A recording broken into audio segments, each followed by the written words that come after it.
Let's see what he has to say. Oh, you're already ready. Oh, wait. Okay, nice. Okay. Cool. I was just about to do mock. Okay, great. Give me a second. Let me just plug in headset and stuff. Stick one down. Give me a moment. Cool. Plug in my headset. I'll need that so I can hear him better. Wait, give me a second. I need to set up my stream anyway. Just a moment. Okay, it's gonna take a while, but it's gonna be turned on soon. Yo, okay, give me just a moment. Return. Let's see. Audio, come on. Waiting for audio to activate. Give me a second. Should be soon. Okay.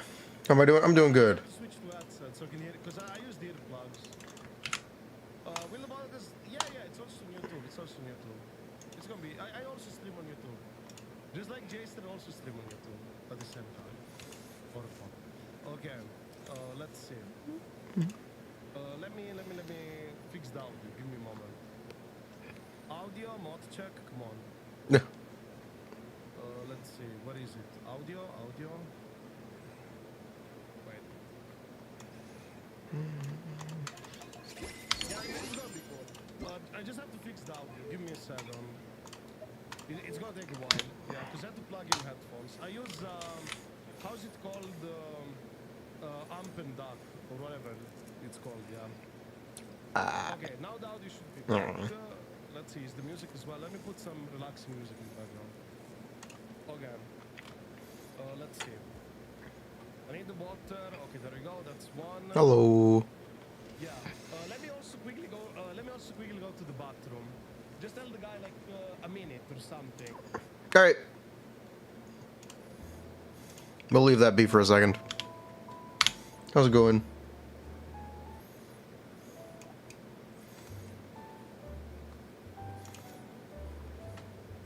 How's your day going, chat? Window a little bit. Hello.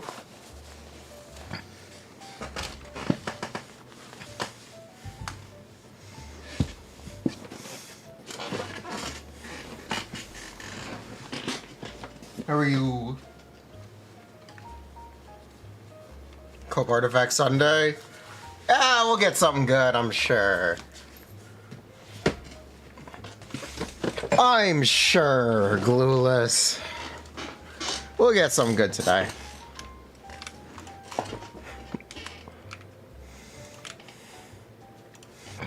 It's your mom's birthday? Happy birthday, your mom!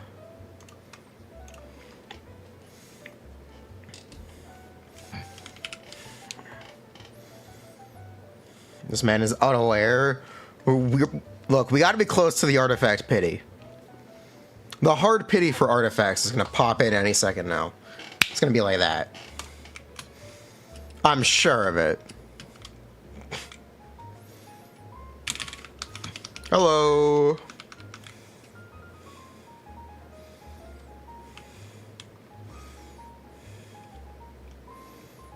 What, have you already reached it? Buh.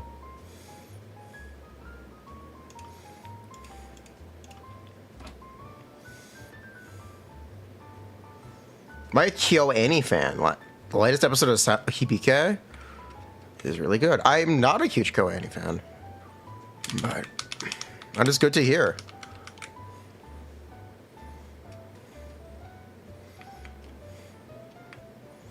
It's quickly he spends our resin.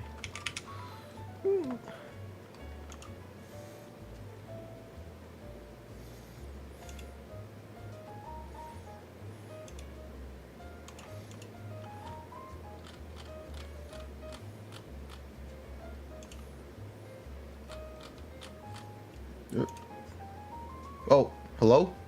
Yo, what's up? That was a very quick bathroom run. Okay, sure.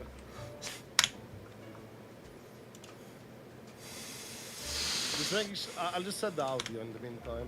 What's up, chat? How do you guys do? No, I said you had a very quick bathroom run. Nice. Oh, you're lagging. Wait. Why are we lagging in Discord? Weird. Hello? Hello? Yo. Yeah, Yo. You're lagging in Discord. For some reason. Lagging on Discord. Yeah, like the audio is cutting off. I'm not even joking. Let me Like turn it cut off the compression setting. Yeah. It literally cut like half of your hello. So yeah, I guess it's not lag then, just your filter. Hold up. Okay, chat. Do you guys hear him on my stream? Okay. Is that better? Yeah. Oh, wait. You don't hear Jay's turn? Hello? No, it's no. Okay, I'll fix that. But no, it's robotic. It sounds very robotic. Yo, what's up, yo? It sounds very robotic. It sounds Let robotic. me fix it up. Yeah. It sounds robotic. Like. Is it using the right microphone? It's weird. Yeah, it's weird. Oh, it is using the right microphone. Wait, I'll try to make sure. Let's see. Okay. Does this work? Okay, it shows you in the corner if you do like this. Or pump and audio capture. Can you say something now? Hello, I am saying things. How are you doing today? Do you guys hear him now? I'm doing great. Yeah, do you hear him? Yep, okay. Yeah, now it Okay. seems to be fine. Now Cool. it seems to be fine. Let me just bump the audio and let's roll. Okay. Cool. I probably should find... Cool. So you Yeah. said you wrote down a list of things to talk about. I guess let's start with that. Oh wait, now it's robotic again. Do you chat hear this on my end? Yeah, it is robotic. Yeah, it's not just me. Huh. My end is fine. It's weird.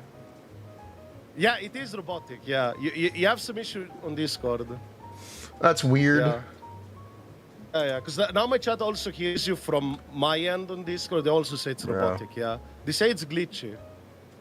Yeah, they say it's glitchy. Basically.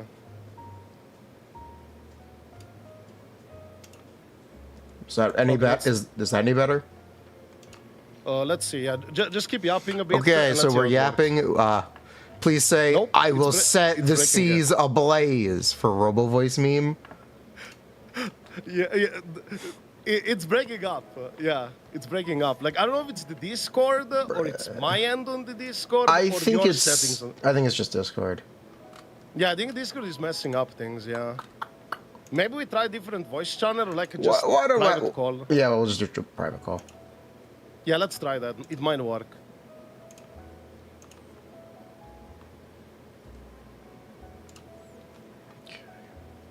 Yeah, just ring me. Yep.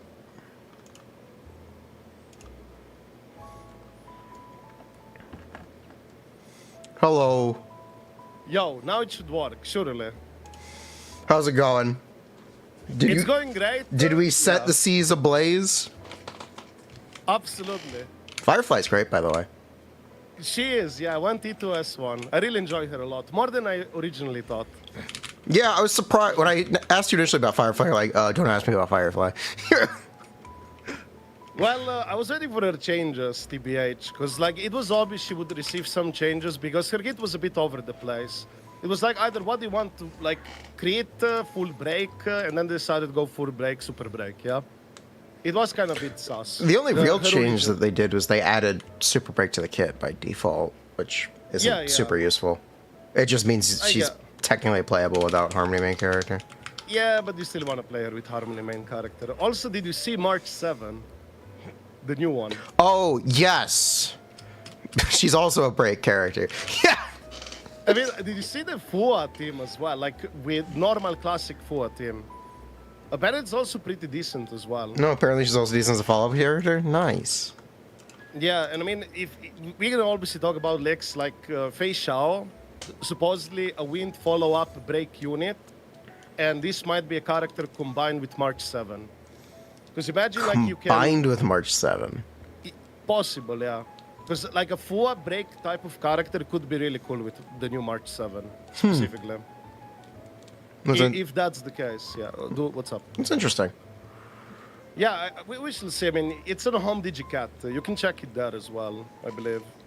Let's check it right now, actually. Because we can go over those characters as well.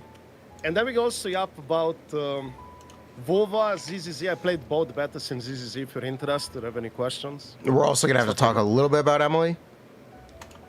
We can. I also have some Genshin questions. Yeah. Actually. Okay, so I do. we see Jicho, Yinli. distant future. Yeah, distant future. It's in. I believe it's called Fei Shao. That's the one, yeah. General It of doesn't- Yan Shao Yaoqing, the Merlin's Claw, Fei Shao. Oh my god. Yeah. It's a lot of Chinese. Yeah, it is. We're going back to. I feel like I'm playing WuWa. I feel That's how they do in all of these gacha Yeah. Chinese games. They always promote their own culture. Makes Early sense. testing. Team with Topaz, Ruan Mei, Venturine, Topaz, Ruan Mei, Locha, Topaz, Asta, Locha. Why Locha? Maybe some lore reason as well. Maybe Locha appears in the story and they just decided to throw him in there as a trial character. But we could speculate as well. We're going to know soon anyway. There is a likelihood that March 7 could work with some of these new units, especially this one if it has actual weakness break and follow up in their kit. It could be interesting for the new March 7, the way she works. I think she's a very fun character, and especially because she's free, definitely for people who missed out on ratio, I would say. Is March 7th going to have Eidolons?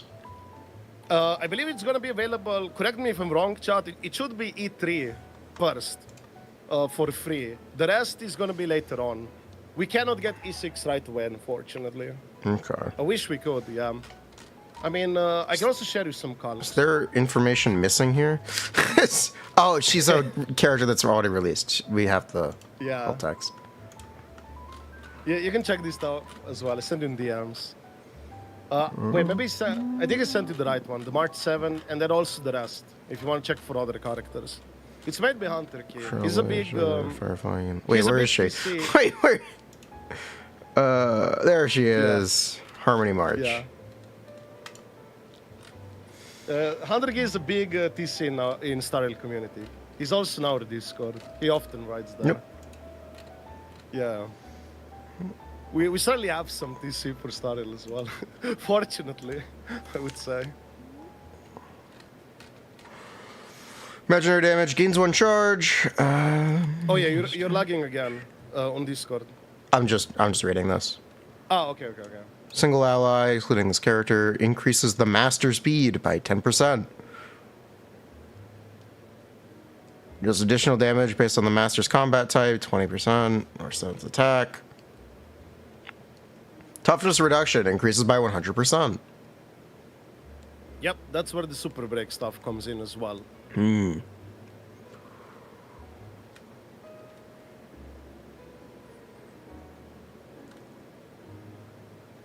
After attacking enemy, reduces toughness, corresponding type. Crit damage. I'm looking at this kit. I don't see the potential. I don't. You don't see, have you seen her Eidolons? I'm looking at the Eidolons. It's a lot of crit. Yeah, look at her E2 Eidolon.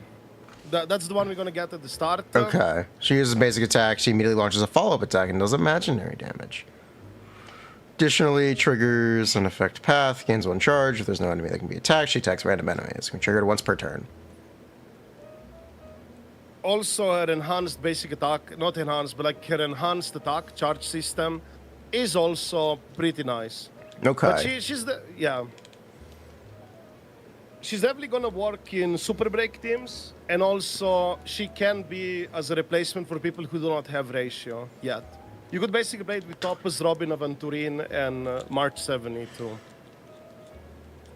Yeah, they made a free-to-play for the free 5-star. Yeah, Discord a bit. Free-to-play messed version up. of the free 5-star. Free-to-play version of ratio, man, I guess. Yeah. Or yeah. Yeah, that's interesting. Yeah, that's interesting. I mean, like I said originally, ratio is not free anymore, so it Yes. kind of makes sense they want to do this, yeah. Yeah, I guess it makes sense. Yeah. That's what I think as well. It's yeah, nice to get that back out there. She's very Yeah. cute. Yeah, she's very cute, and also her design is very nice. Like she doesn't, it's not a very revealing outfit. That was a very surprising change, because usually all of these characters have like more revealing outfits. That's one thing we noticed. I would say. What do you mean these characters? You other characters. Okay. Because Yeah. they're about to drop Jade, who's super revealing. Oh yeah, okay, fair. But March 7 isn't that revealing Yeah. outfit type of. That's what I meant. Firefly is basic. I'm saying Firefly is essentially Firefly's wearing a school uniform. Basically, she also has like a lamplight on her back. Oh. I don't know. It's so weird. Did you notice it? The whole Like, thing's she's an Ava reference. She's got the. I hope Yeah. the plug suit's really really good outfit. They should have made that a skin. Probably, yeah. Easy corpa, easy money, yeah. No. They most likely would. Also, we can also talk about 2.3 characters such as Joucher Yunli. You looked them up or not? Yes. 5-star Clara and 5-star Gwennafen. Did I even 5-star? Okay. Interesting. I mean, the vulnerability, I think it's much stronger, especially Yeah. combined with the light con. Absolutely. Isn't it like 63%, 1.6, 63%? He's more multiplier, yeah? he's more competitive with Pela than Gwennafen. I guess, but you would still Yeah. play it with Pela together as well. Yeah, you still need put up your own to. team, You still need to especially if it's Holiday. Yep. Yeah. The I do like character his you're really light con a lot. dropping is Silverwolf. Yeah. I mean, Silver Dog can still have uses for single target, but yeah, she's a character of her time. Also, what's your opinion about a lot of characters kind of aging not that well? Like a lot of 1.x cast is kind of meh nowadays. A lot of the 2.x cast is also kind of meh nowadays for Honkai Star Rail. What I've been Yeah. saying is Honkai Star Rail is a game where characters are bad by the time they rerun. Yeah, that's my theory, or like not even theory, but my belief in game. It's like this: new end game content, like new content comes out, like rotation, mock, apocalyptic shadow, pure fiction, you name it. The game is designed for that new unit. It's really good there. E0 S0, or other type of units you might have to snipe the turbulence. You make it easy. But if you do not have like vertical investment or units to snipe at E0 the turbulences or mechanics, you struggle. That's how Yeah. I struggled on one of my accounts. And it was very annoying. And I was like, screw this shit. I'm just gonna pull a couple of light cons, a couple of eidolons, so I can like also have a bit of vertical investment and not be like relying so much on rock, paper, scissors. That's how it feels like. I Yeah, don't know. right. It's kind of weird. You know, it's really funny. There are 3 game modes now: Apocalyptic Shadow, Pure Fiction, and Memory of Chaos, or Mock, Yeah, do you- Piff, yeah. and Ass. Yeah, I call it us too. Because it's us. Yeah, really it is. That way that content is designed, sailors to the same characters all at once. Yeah, yeah. It's all break right now. Yeah, it's break meta for now until they decide to break it and not let you break anymore. To force you to use something else. Yeah, like it, I don't understand It's why very- there are so many different modes to do the same thing. In my opinion, the reason why they do different modes, like, is also to incentivize people to get different newer units for people who care about these modes. Even if it's just a perception, it still works. Even if it's kind you of think that still works?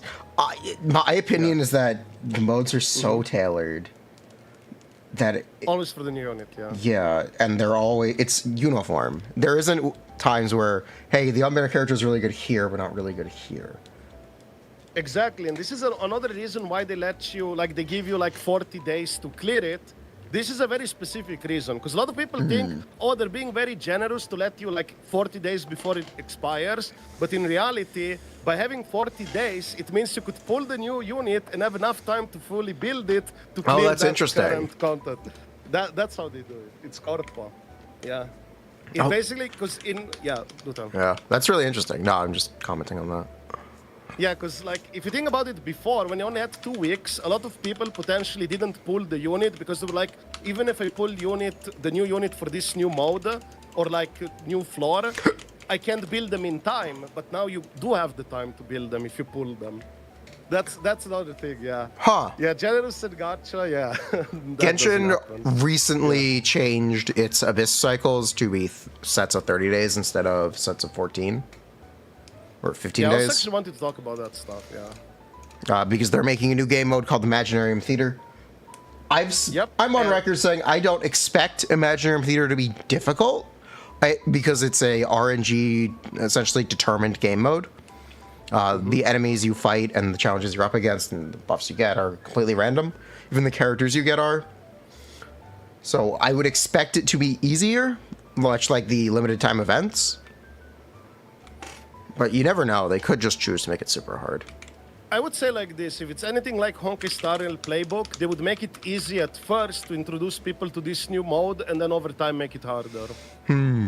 That's my 2 cents. The other thing same about in the game Pure mode Fiction. is it gives you... So you have to have 18 characters. Yeah, but I mean, you have trial characters as well and like a friend, yeah? Yeah, the trial characters are why I think it's not going to be difficult. Because the trial characters are level 80, talent level 888 with 4-star weapons. They're decently built, you're saying. Basically. They're not decently built. Oh, okay, Ribos then. They're the same builds as the trial builds. Oh, okay, that's trash then. Got it. Yeah, so I would say, like, this is the thing I want to talk about this mode specifically. Do you believe they decided to add this mode to incentivize players to invest more into their character roster, like get more characters for this and so on? Or not really? Yeah, absolutely. I also think it's to be an extended version of the character trials. I guess, yeah. On average, say- if people play a character and have a good time with them, they are more likely to want to pull them. That as well. But in my opinion, I think a lot of things they learned from Star Rail Playbook, they're trying to apply it slowly but surely into Genshin as well, because it definitely works. I would not be surprised if we'll add a third endgame mode to Genshin at some point, in rotational, yeah? Anything to incentivize people to pull more. Yeah, what's up? They could. The way that it's going to be the first of every month is Imaginarium Theater reset. The 15th of every month is the Abyss reset. I don't exactly know how you fit a third into that. They could change the They'd timings. have to readjust the schedule. They did the thing for us as well. They readjusted the schedule for Star Rail as well, I believe. So it's definitely something possible. And also, but I think it's the... also, yeah, I would like to ask you, what's your also community perception of this new mode? Do you guys like it or really dislike it? We haven't had the first one yet. It didn't release with the patch start. True.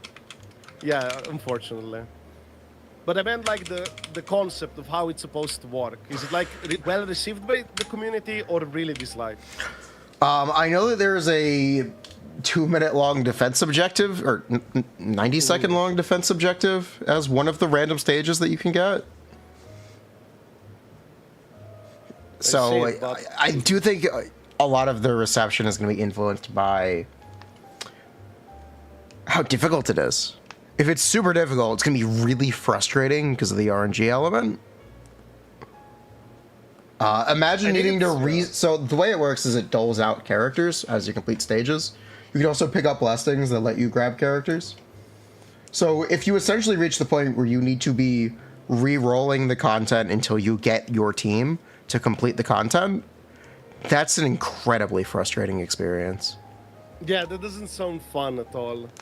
And that's another thing I wanted to ask, like, for new players specifically coming into Genshin, like newer players, do you think this is potentially gonna overwhelm these players or put them away from the game who care about quote-unquote end-game content? It gives you 6 trial characters. Of the trial characters, it's 3 DPSs and 3 supports generally, with at least 2 of them being healers, if I remember. Let me look at the roster.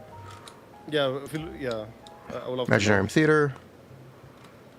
So the current Imaginarium Theater gives you Arlecchino, Toma, Clorind, Shinobu, Wanderer, and Farzan. You can borrow so you are automatically given those characters. They will also all have plus 20% attack, def, and HP across all content, including Spiral Abyss, by the way, for the entirety of the month. And the combat stages is it's random enemies at level 85.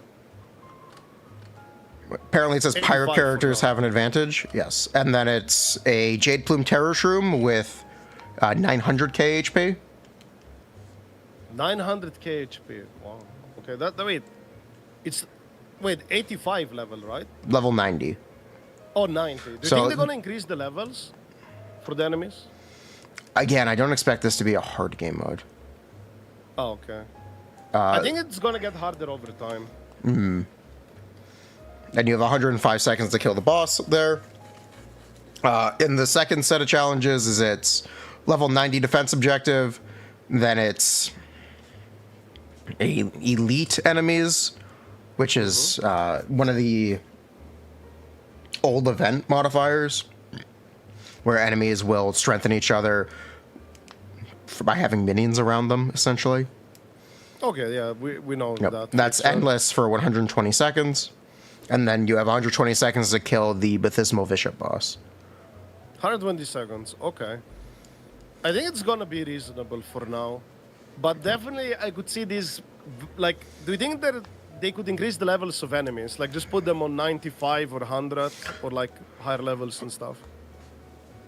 The real question is if these enemies have the multiplayer HP scaling. If you don't know, the reason Spiral Abyss enemies are so tanky, it's because they have 4-player HP scaling by default, which is 2.x or 2.5x the overworld value in single Might player. have less to begin with, and then they just put it as Spiral Abyss. Basically. No, You don't think it's so? the No? difficulty is going to be determined by how tanky these enemies are. Okay. The levels. So, levels do play a part in how damage is done. There's enemies have an HP curve for their levels. Enemies also literally take less damage with greater level differences between them and the player, if you're aware. So, Yeah.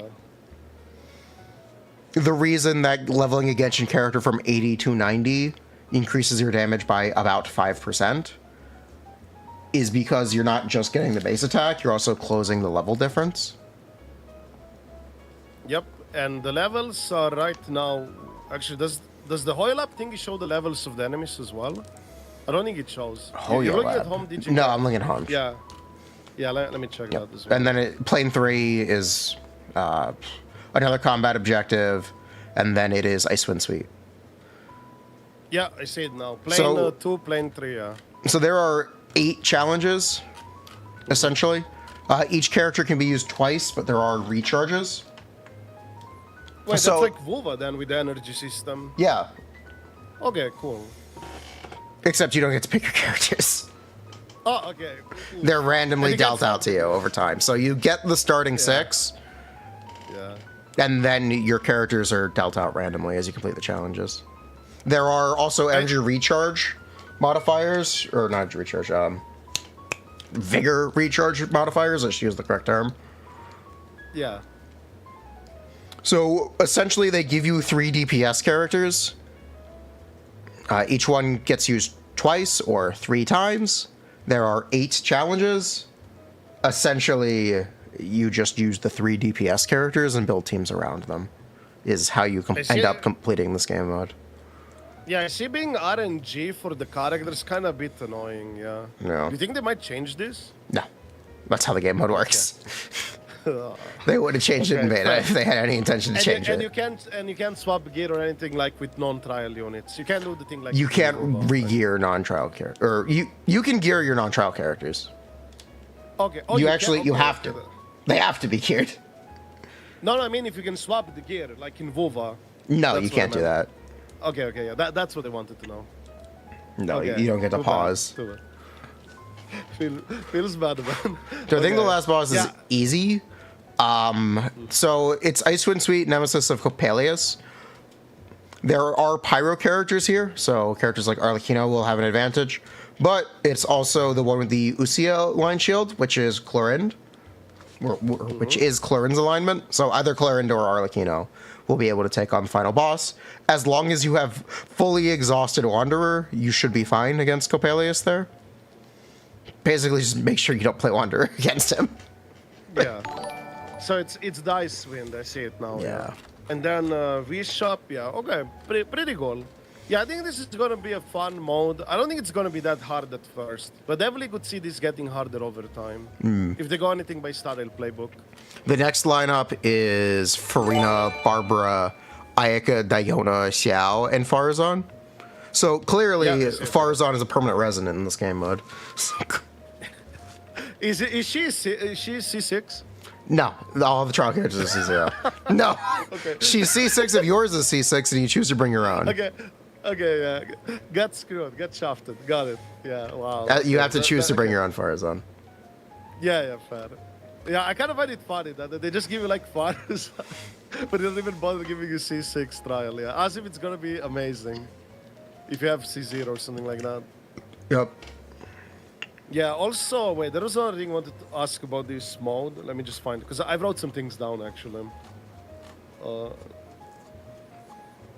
Oh, yeah. Also, do you think that by adding more of these endgame modes, like in Genshin, do you think this is going to be like, quote-unquote, anxiety-inducing for the casuals or something? Or not really? They won't care about it? I really don't expect it to be difficult. I really don't. I mean for the real, like, super casuals, how do they take this? Like, are they upset or something or what? That's what I'm asking. If you aren't completing Spiral Abyss, you may have more fun in Imaginarium Theater because it gives you characters. You'll always be able to somewhat do the content. Yeah. Much like how you'll technically always be able to do floors 10, 11, and, 9, 10, and 11. Even if you can't do floor 12. Yeah, but essentially needing 18 characters to be built if you don't want to use any of the trial characters and don't want to borrow a character from a friend. That is a lot of investment. And it really does cater to a lot of more long-term players.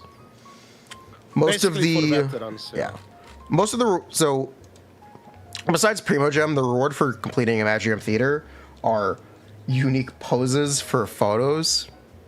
Yeah, I saw that. What's up with that? Like, why would they do that as a reward? Why would they do that? Because if the mode is not... Yeah, I think they just wanted an excuse to put them in there.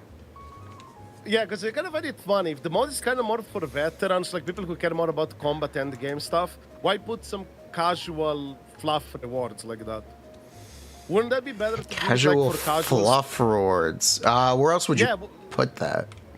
Maybe put it somewhere else, like for casuals who don't really care about this end game or whatever, so they can get their precious poses. Somewhere else, I don't know. Because I don't see casuals necessarily who play Genshin. Like you said yourself, they might not even be doing Spiral Abyss or whatever. Yeah? Spiral Abyss gives you characters. True. But they might not be doing this mode, basically. Anyway. Some of my chat is saying is to incentivize for casuals to go into quote-unquote hardcore. You think that would work? Do you think that would incentivize casuals to actually learn? It doesn't. So yeah. You could say the restriction in the randomized units can help someone learn about team building, but by removing options, so you have no choice but to make teams that either work or don't work at all. There's no like half-assing it. But also because it's random, you're just gonna get a bunch of random bullshit. Yeah, that's why I kind of find it funny. Because like I said, this the poses, I don't see like, veteran players, so people who care about end game content, probably don't care about these rewards, yeah? Meanwhile, the casuals who don't really do end game content, like Spiral Abyss, they would probably care more about these rewards. That's why I kind of find it interesting they decided to put them there. From my perspective, at least. I don't have a problem with them putting them there. Yeah, they're pretty inconsequential, and as far as I'm aware, they're a pretty easy reward to get. Oh, okay. If it's easy to get, then no problem. I just don't understand why I don't know if it's a rotating shop or if they're just going to keep adding characters. That's the thing that I don't know.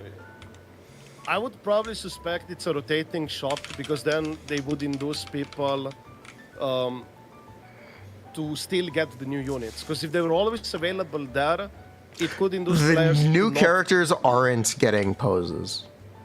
It is Jean, Raiden, Xiangling. Also talk about pose. I don't mean the character. I thought you were talking about the trial characters. I'm sorry. No, I'm not talking about the trial I characters. oh yeah. The poses. Yeah, they're just gonna. I think it's gonna rotational be. FOMO.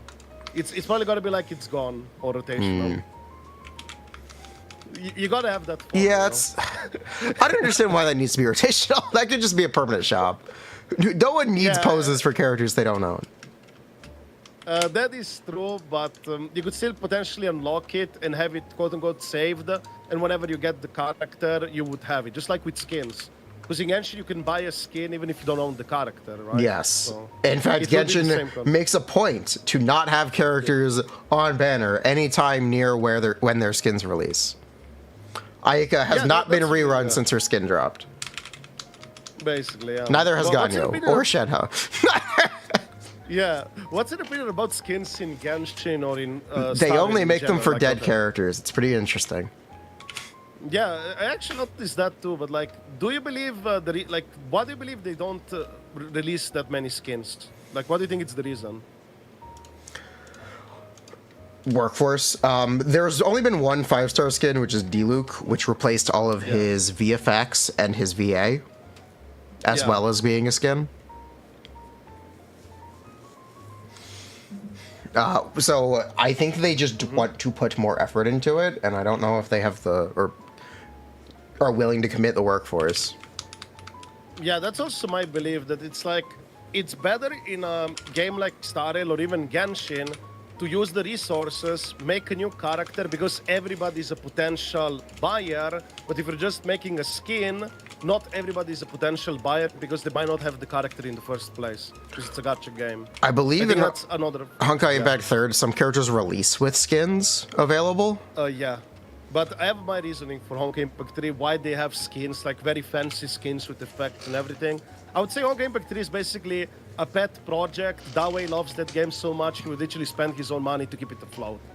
If the company was not... Yeah, there are also less characters, as in, like, the characters are reskins of each other. Not anymore, actually. Okay. Like, they released new...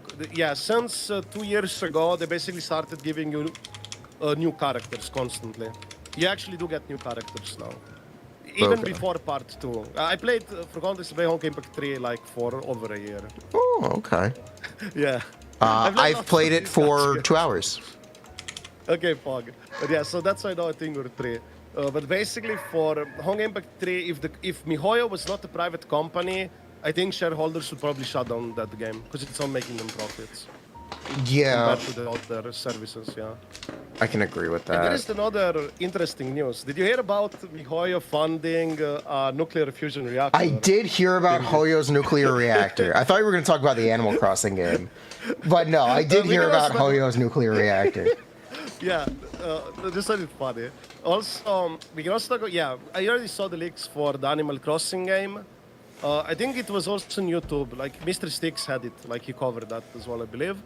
Also, the MMORPG. Have you heard about the MMORPG of Hoyoverse? No. Someone in my chat mentioned, have you heard about the Honkai Impact Third MMORPG? It's not Honkai Impact Third, but just like a Honkai / Genshin IP, potentially, MMO. Or Honkai MMORPG, something like that. Yeah. MMO. Yeah. I am of the opinion that MMOs are a very dated genre. And it's been essentially supplanted by the live service, or if you want to say the gacha game. Indeed, but it seems to be Hoyo just wants to go in every single genre possible, make it gacha, spread their tendrils, and try to get new generation of players hooked on their services, basically.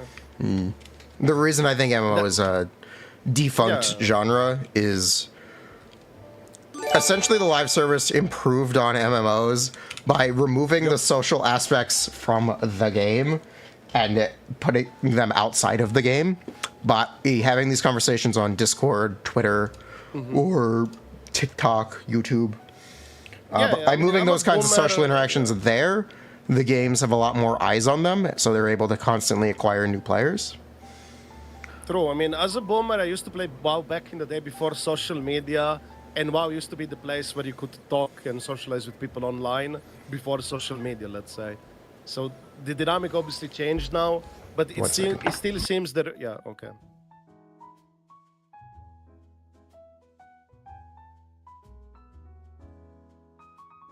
But yeah, guys, so basically Ready Player One is the future MMO. Yeah, I mean, Dawei wants to make a Sword Art Online, VR, Nerve Gear type of thing, actually.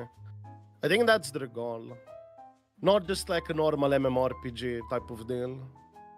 That's why they're also investing in like that nuclear fusion reactor, like energy, whatever, you know.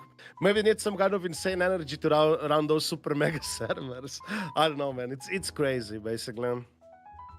I would say. Absolutely. Yeah, let me look through the things.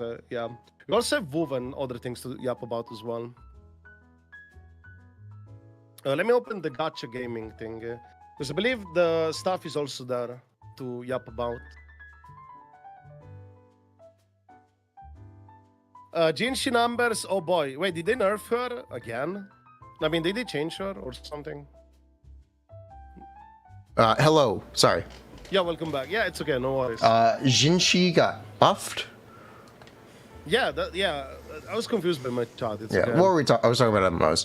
I know that, speaking of MMOs, Lost Ark's either next or current update introduced solo raiding. So you don't have to interact with people in the MMO anymore, even for the most difficult content. Yeah, basically a lot of people want an open online world, but they don't really want to interact with each other. Yep. Like, you're in a place with other people, but not really interacting or having to interact with each other. So, times change, I guess. Yeah. I used to be a heavy MMORPG Andy for a very long time. Well, I watched a really interesting video. Have you heard of this YouTube channel, Folding Ideas? Folding? I don't think so. Maybe I saw it. He does video essays. Let me send you a video that you might actually really enjoy. Yeah. Let's see. Is this the one? Is the one with almost 1 mil subs, right? Yeah. Wait, did they go? No. Okay. Yeah. You might actually really enjoy this video. I watched this actually the other day. I have never played World of Warcraft. It's a video about how times change and about how players evolve their habits. It's about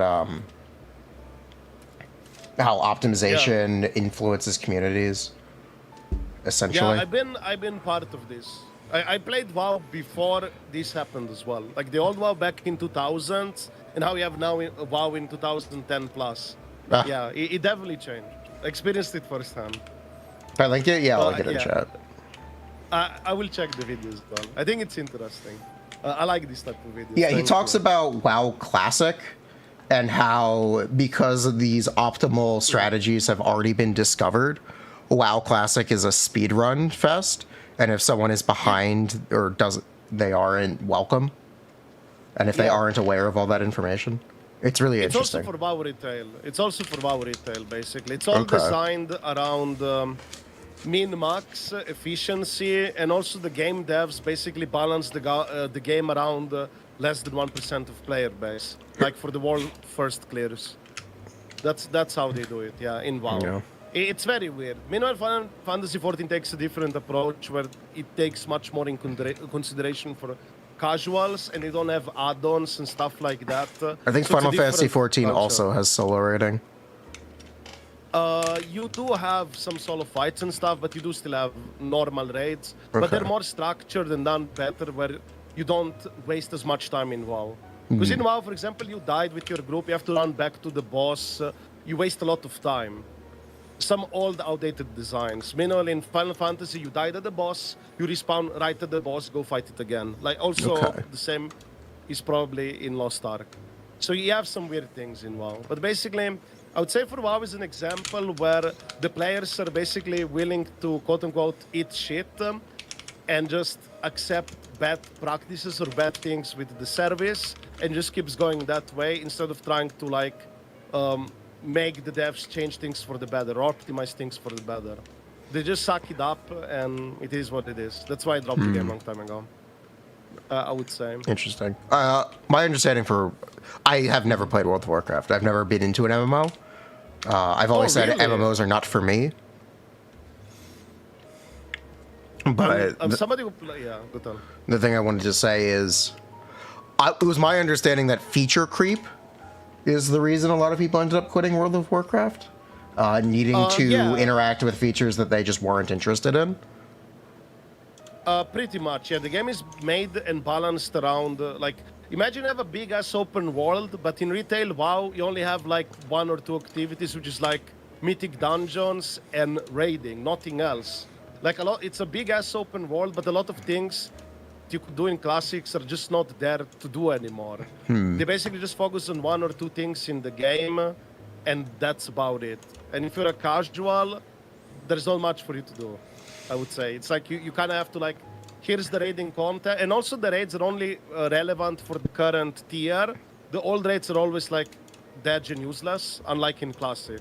Oh, they don't get scaled up? Yeah, basically, yeah, they do. So imagine like you play for, right now, you get the best gear from raiding, and then half a year later they release the new raid, and all of that gear you farm, it's completely obsolete, you have to start from scratch. Have fun. Yeah, that's about right. It's stupid. That's the cycle. That sounds about right.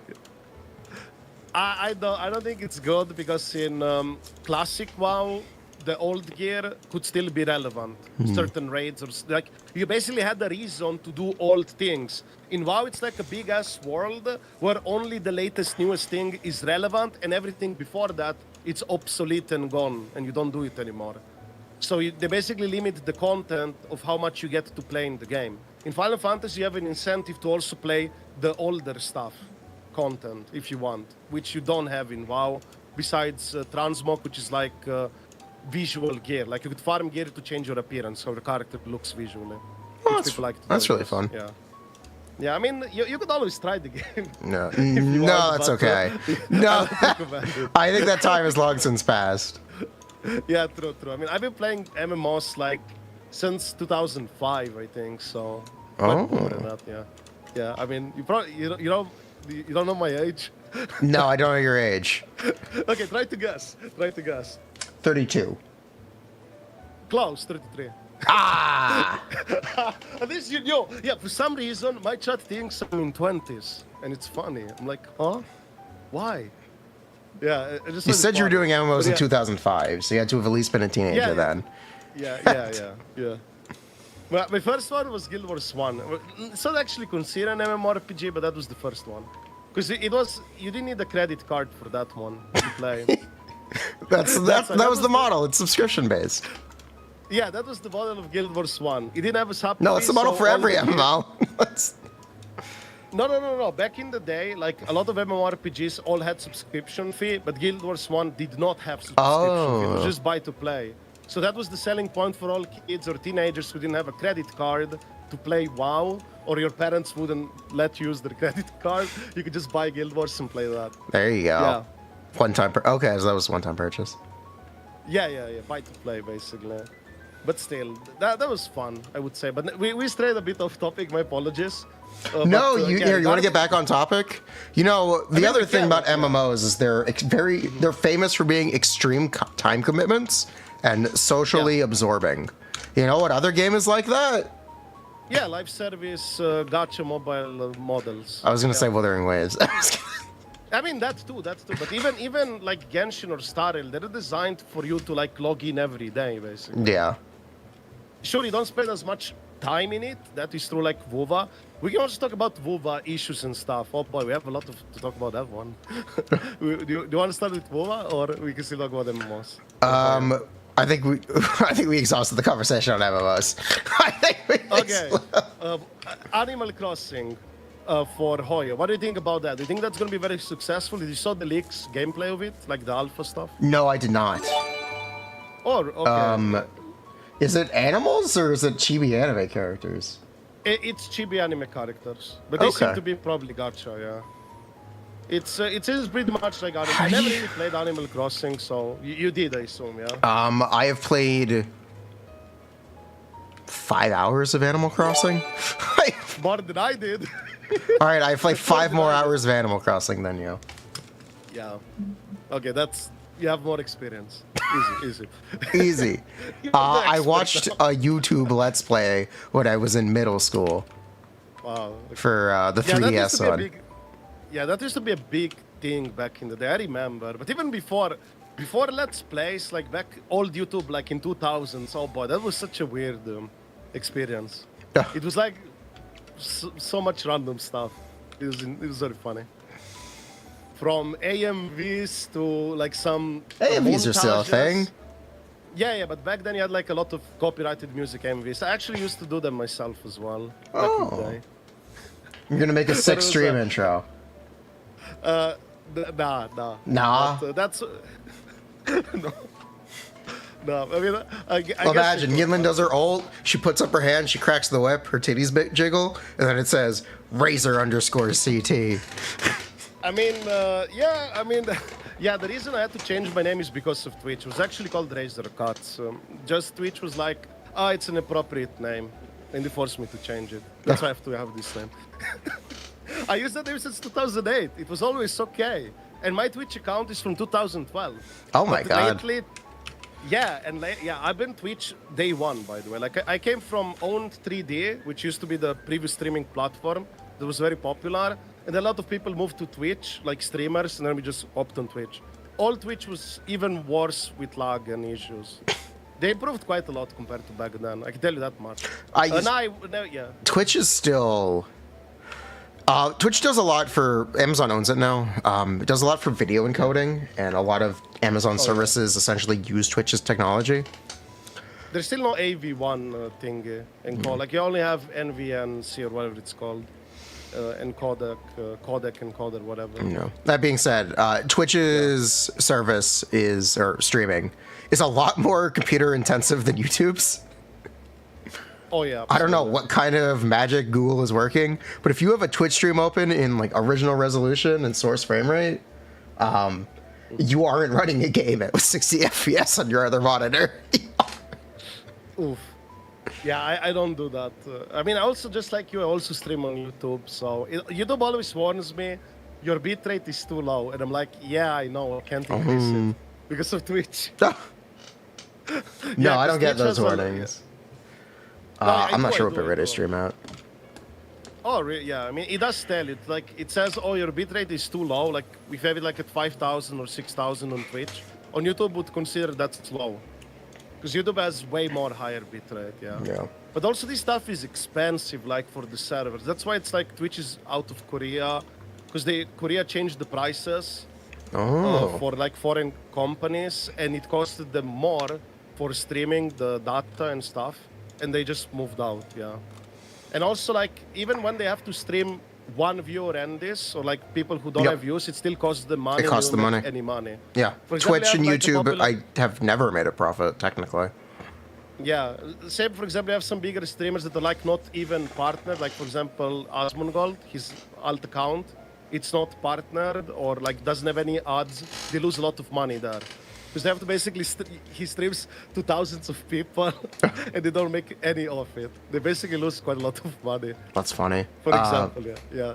The thing is, I was mentioning how they're owned by Amazon. And Twitch's video encoding technology is really valuable, especially as Amazon continues to get into streaming, for like through Prime Video and music streaming.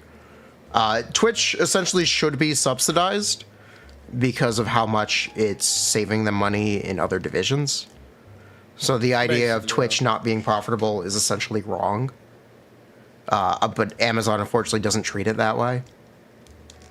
Yeah. I mean, I think also the rules on Twitch are a bit like... YouTube, or Google treats YouTube the way it probably should be, where they just accept that they're taking the L and just keep funneling money into it. Yeah. But it certainly does work. Like, YouTube is the biggest platform, one of the biggest platforms in the world, yeah. Pretty much. Absolutely is. I would also say also what do you think about, I don't know if we can talk about this topic, about Twitch rules, like being very sus or very loose, like sometimes not being clear cut of what you can do or you can't do. Like what you can or can do. What do you think about that? Twitch's rules are... Sex sells. Yeah, true. I mean, I have they like money all the time. If someone is not breaking terms of service, or even if they technically are breaking terms of service and they're getting a bunch of viewers, Twitch has no incentive to care. Yeah, I mean, it's corp at the end of the day. They only do things if there's like a backlash, or especially if it's like a legal reason, then they absolutely will do it. Otherwise, they have no reason to do anything Yeah. about it. The non-regulated, like it's hard to say this in a correct way. Yeah. There are a lot of women who are very happy showing off their bodies on stream. And those are the people that a lot of the ire about terms of service not being enforced is leveled at. Yeah, I would say a lot of people have the issues, especially on Twitch, where they have these people who basically have an OnlyFans and they're using Twitch to promote themselves, like to promote OnlyFans, to like get on their OnlyFans. And some people have the issue that people are basically, that Twitch is not acknowledging what these streamers are actually doing. They're like, yeah. If Twitch is a platform that markets towards children, it's a problem. Because it is pornography. If Twitch is not, if Twitch is very confidently saying our platform is marketed towards the 18 to 30 or 48 demographic, who gives a shit? Yeah, my chat is saying basically they can't, since it makes them liable for something. Yeah. No, I understand that a lot of streamers get jealous because of other streamers pulling in views. And that's what a lot of it is. It's a frustration about, hey, they're just doing this. How are they being more successful than me? I didn't mean from like a streamer perspective. It meant more like from a viewer perspective on the platform. Like, I don't think viewers care. Yeah, okay. Fine. I think viewers are very happy to consume that content. I personally would say like this. If it's legal and it's allowed on the platform, I guess it's fair game. That's how I see it. Personally, but at the same time, if it is anything illegal or against their TOS, then obviously it has to be handled and taken care of. And in my opinion, like the streams where it's like obviously promoting OnlyFans, I wish Twitch acknowledged that this is what those streamers are doing, but I don't think they ever want to acknowledge that. They could make a category just for porn. They could make a pornographic content category. I mean, remember when the artists were allowed to draw adult stuff plus 18 for like 1 day or 2 on Twitch? Yes, I saw that. I saw it. They tried to speedrun being banned. It was all furry stuff, like 80%, I swear. But yeah, I do think they could make a...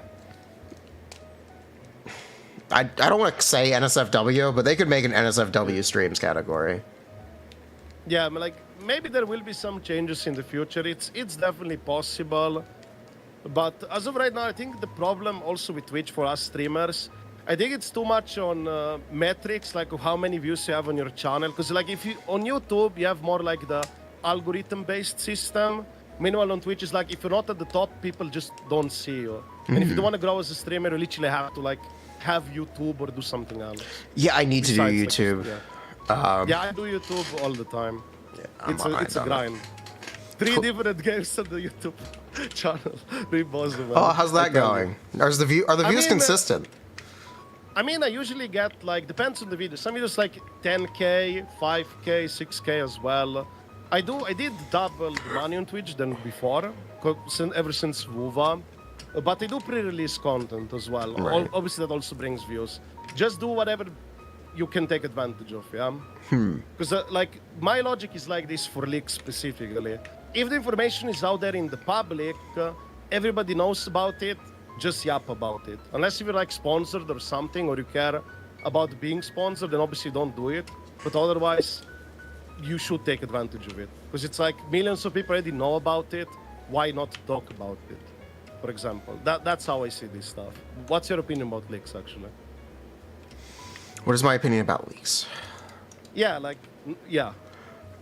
Like happening. Like, do you have like any morals about it or not at all? Like, no, the only moral that I have about leak content is make sure be confident that you're correct, or if you are confident that you're correct, be conservative.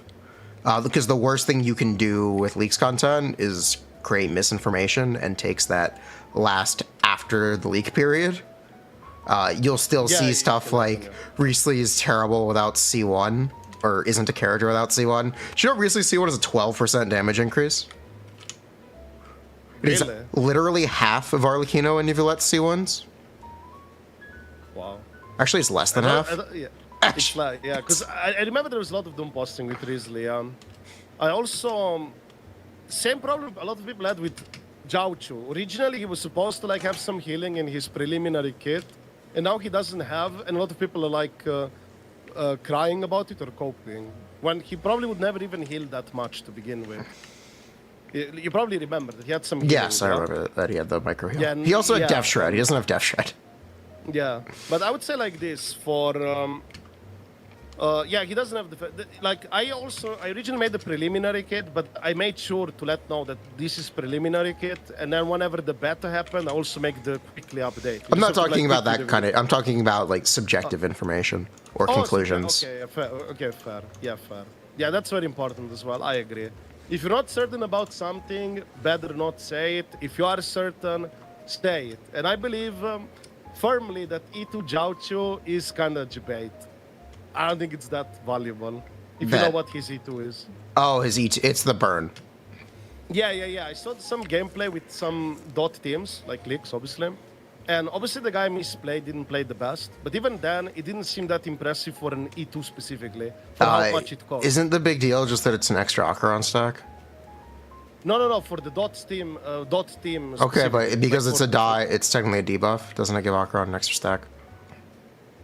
Yes, but it's well, only then that's what it's for. No.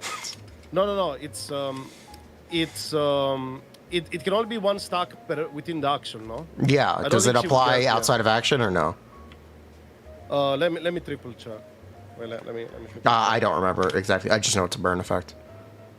Yeah. I think it converts his debuff to become a burn, but I'm not certain if it also converts the one that applies within enemy action. It does. Let me check. If it does, okay, then there you go. It is. It becomes a burn status, Ashen Roast. It becomes a burn status, and this debuff happens, like Ashen Roast can also happen within enemy like action. Yeah. When you have the ult. So yeah, it's just extra Acheron turns. That's what it's for. For dot teams specifically, it's a debate. I don't recommend it. Like I would still stick with Ronmei for the dot team specifically, from what I've seen based on leaks. Okay. Until they release, like I firmly believe they will release a dot support unit in the future that's gonna buff dot team specifically. Maybe like a super dot, like dot's crit now or something. We have a buff in SU. They added that buff to Sue. Yeah, and a lot of things that are in Sue end up being on characters, by the way. Does that mean we're gonna get a character that disables the ability to play manually? It could happen, yeah, it could happen. Character that can only be played on auto mode. Yeah, it's like, they could basically make like a berserker type of character. It's like you lose control of the character, but now they do more damage or something like that, or some other gimmick. Who knows? Like, it's Corpa, yeah, they're gonna throw more gimmicks. It's a turn-based game, so they have to kinda, like, come up with new stuff, otherwise it's gonna be like, here's your Yunli 6-star Clara, yeah? Like, they have to bring up something new, or fresh.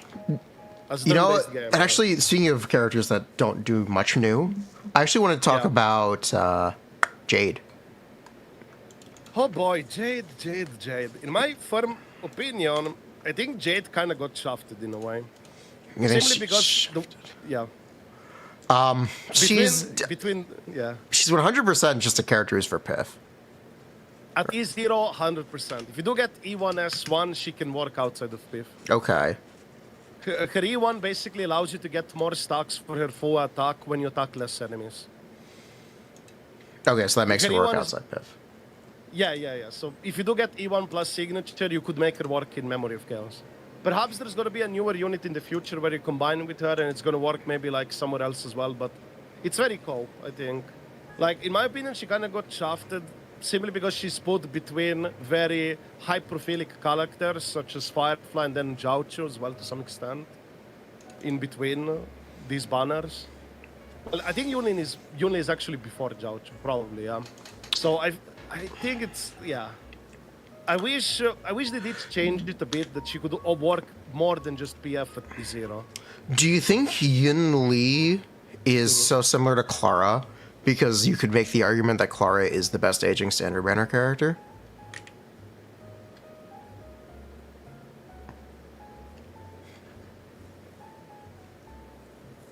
Or would you still say it's Bronya?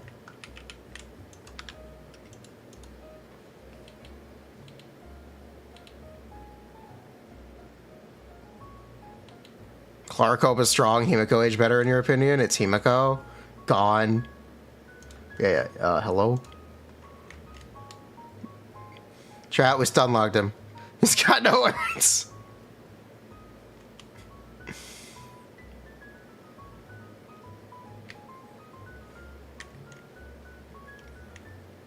He's truly speechless. Apparently. He left.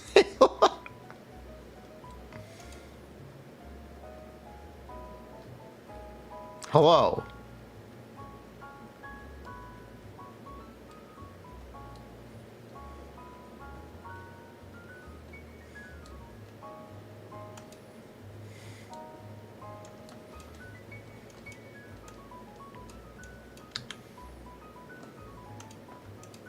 Hello?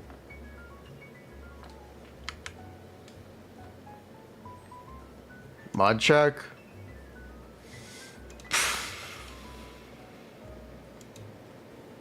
You don't hear me? Hello, I hear you now. Yo. Oh, you hear me? Okay. Okay. Hold on, yeah, okay. Discord, it's being trash no today for some reason, yeah. Okay, I was asking don't know about the Honkai Star Rail standard banner characters.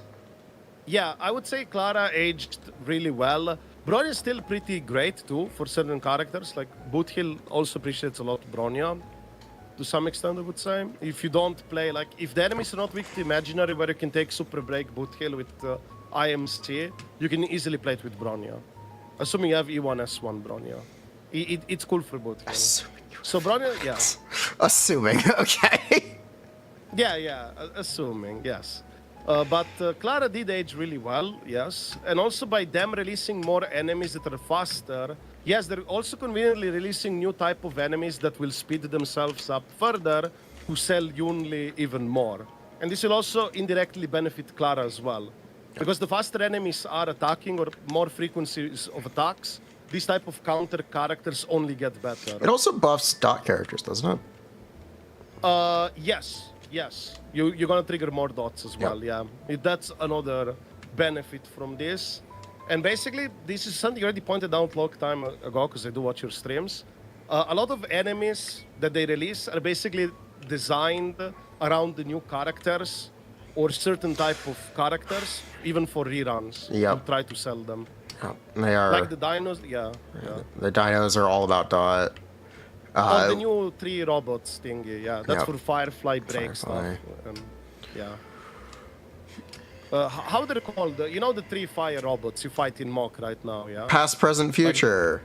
Yeah. They're basically perfectly made for your break, super break stuff. Yeah, Yep. puppets. Yeah, All puppets. about Firefly. Basic. I mean, even Gallagher is amazing there. I believe Gallagher will get replaced with a future support. Like, I believe there was like a leak about Sustainer break unit, 5-star. There is a leak We don't about a know more- fire sustain break character. I don't know if it's fire though. I'm not sure about, but if you do know, yeah. Yeah. So is it Linksha? Okay. And I see. I'll tell you the corpus strategy that's probably most likely gonna happen. So basically, they will release this new sustainer, and this new sustainer is obviously gonna provide more damage than Gallagher, but might not be an SP generator like Gallagher to incentivize players to get that E1 Firefly for SP consumption problems. I would not be surprised they would do something like that. They could give them a effect res buff the same way Venturing has, or it could just straight be cleanse, which Gallagher, he has one. You have to use his skill, so he doesn't really have one. It's the biggest. It's his biggest weakness. He doesn't have a way to cleanse your team the same way someone like Lynx does or Ho. So if they just make a bunch of enemies that just require you to have cleanse, Gallagher is suddenly very bad. Pretty much, yeah. But I would say for this mobile live service, gachas, whatever you want to call it, a lot of balances or reasonings about characters or how they go about it, you can see it from the corpa way. Because whatever you look from like a business perspective, you can get a lot of insight of what they're more likely to do.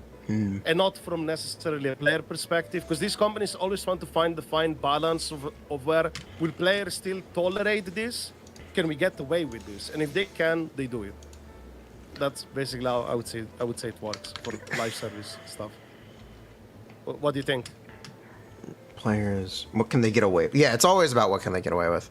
The thing is that I'm sure you can. There are studies about this. People are really resistant to adversity. Yep.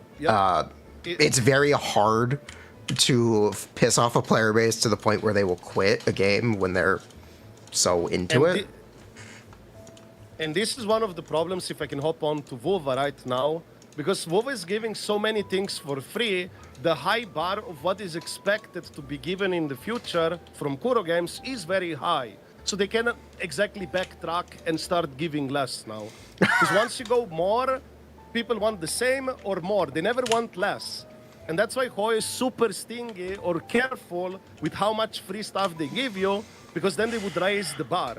You know, is 20, people like that are the reason we can't have nice things. Yes, that's how reality works. That's how world works. People like, should try to not be like that, because it would actually be better for everyone else. I know, but unfortunately that's how it is, and that's why these companies are very careful with this stuff. That's why, for example, when Hoyo does 20 anniversary pool, people are expecting it's 20 pools or more, never less. If it's less, people will riot. Right. And that's why, like, whenever they go to 30, the new baseline is 30 pools for the anniversary, for example. That's why Stariel basically had 20 pools, about the same as Genshin, Ani, for the first one. And they're probably gonna maybe increase it in the future at some point, or keep it the same. That's how you can predict these things. I think it's real. Same for 20 polls versus 20 polls. What a different reaction. 20. I know, but it's not just like the pool is just an example. This could be anything for the game, like either free characters, free resources, whatever. What happened to my free boot hill? The last hunt character was free. Yeah, exactly. Maybe for the next year, if they win an award again or something, I mean this year, they might expect another free character. It will probably happen. There will be expectations, most likely. And Z's will give out a free character when it wins best mobile game at the Gacha Awards. Speaking of free stuff, did you know that WuWa is giving you effectively 30 pulls when ZZZ comes out, but these pulls are not given in a mail. You have to physically like log into the game to claim them, or you miss them. And I believe they did that to make sure people log into the game of WuWa when ZZZ is out. Corpa. They also pushed up their patch so they wouldn't be on the same day as Z is. Yeah. That was a smart decision to do. But speaking of optimizations, and like, do you want to talk about WuWa already, or we still? Sure, we can talk about WuWa. Okay, because I have a couple of things there to say. So I've been following WuWa a lot, even pre-release and stuff. Like, I already had my opinions that the game might have a lot of lag, bugs, problems on release based on Closed Beta 2. I did play ZZZ Closed Beta 2 and 3. The game was smoother to play than release of WuWa. That's a fact. Oh. Especially, it was very smooth. You couldn't even tell it was beta. But ZZZ had a lot of issues, as we already all know. They fixed a lot of the stuff, but in my opinion, a lot of the casual mobile and this, if stuff in WuWa is not fixed by 1.1 patch, will quit and just go play ZZZ, which is going to be more optimized for their phones, especially in Asia. And this is a problem that it's going to affect potentially us players, because if you lose a lot of these casual mobile endies who are paying good money, then the company makes less money. And when the company makes less profits, they will start cutting corners. First with the fire some devs or cut content and things like that. It's going to make subsequent future patches worse for us as a player, if they make less money. I would say that's my concern with WuWa. Hopefully 1.1 fixes the stuff for those casuals. Didn't they already lay off a quarter of their or a third of their staff? They did. And also, in my opinion, Kuro Games decided to release the game in this state early because of corporate side of things. They wanted to make profits, more profits, basically. It's definitely not the developers' fault. They actually had to overwork on this. and it sucked for the devs, it sucked for us as the players, but this is definitely like a corporate decision. Kuro Games is estimated to be worth 1.7 billion. For context, Koyo is 23 billion estimated worth. Wow. As a private, yeah, just as a heads up. So these are not like, oh, this is a small indie company. Yeah, they know what they're doing. Okay, them releasing the This game is in this state, this is their third game. yeah. It's a corporate decision, basically. I would say. Yeah, exactly. And I think a lot of the discourse in the community where it's like, oh, it's okay they release the game in this state, they're gonna fix it or they're listening. In my opinion, this is a bullshit approach because this should not be an industry standard where all of these companies, like I already mentioned before, Ubisoft, EA Games, you name them, they release like unpolished or riddled bug games on release and then they're gonna fix it later. I don't think this should be like an industry standard or like people should not be accepting this type of stuff. Well, it is the current industry standard. The thing that I would mention is a lot of those companies, specifically Ubisoft and Activision, Blizzard, they're doing very badly. Yeah, I know, right? Warner Brothers Games just released a live service. Suicide Squad killed the Justice League. One of the biggest game flops of all time. Yeah, I think the AAA gaming are just becoming too big, too expensive, and it takes too much time to develop, and they're not willing to take risks because of the investment. We only have indie games or AA games which can make the games faster and also are willing to take more risks. For example, if you look at Nintendo, why Nintendo has a lot of successful games, even if it's like a scuffed platform console, you name it, because to make those games they're cheaper and also faster to make. Nintendo pumps their games way faster out, for example, than let's say Sony with their games. Sony doesn't make games. Sony's just a publisher. Sorry, I mean no, actually, doesn't Sony actually own some of the dev companies? They do. Yes, they own the companies. But they act as a publisher of the companies they own. Yeah, true, fair. But when I meant in that regard, I meant like as in that. Yeah, but you get the point. Yeah. But basically, AAA stuff, AAA companies, devs, whatever. They just take too much time to cook. They're not willing to take risks, and then you have a mess like Justice League. It's really funny because when they do take risks and make very well-received games, shout out to Microsoft Studios for laying off their only major Japanese studio who made one of the best games of last year. You mean, what was the name of the game? Hi-Fi Rush. Hi-Fi Rush, yeah, I played it a bit actually. Yep. Tango Works Games, completely laid off. Yeah, because they just want to make profits. Like, these companies all care about more and more profits. It's not even about profits, because Tango Gameworks was Xbox's only foothold in Japanese developer market.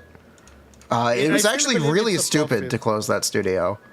I think it was probably a profit reason to have a good quarterly report or yearly report for the shareholders. It was not a very good long-term strategy.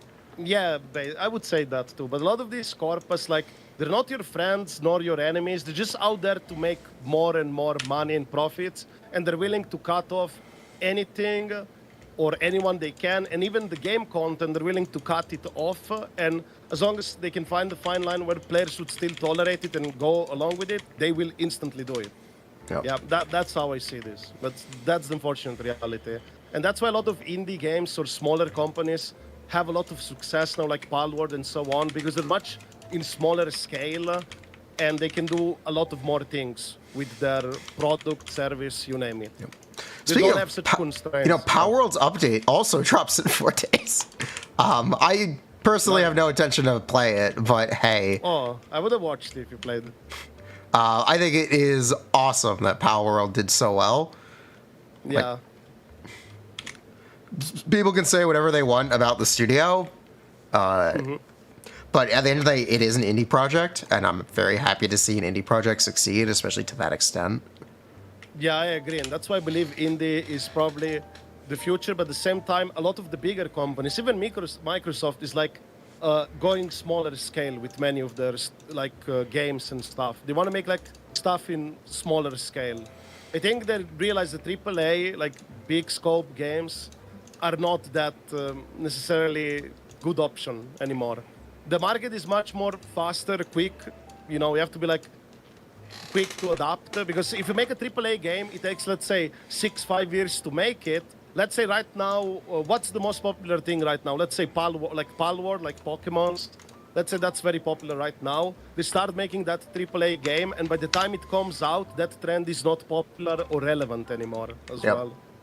That's another problem, and that's what one strength of live service games like Asian games, so let's say like HoYoverse and so on.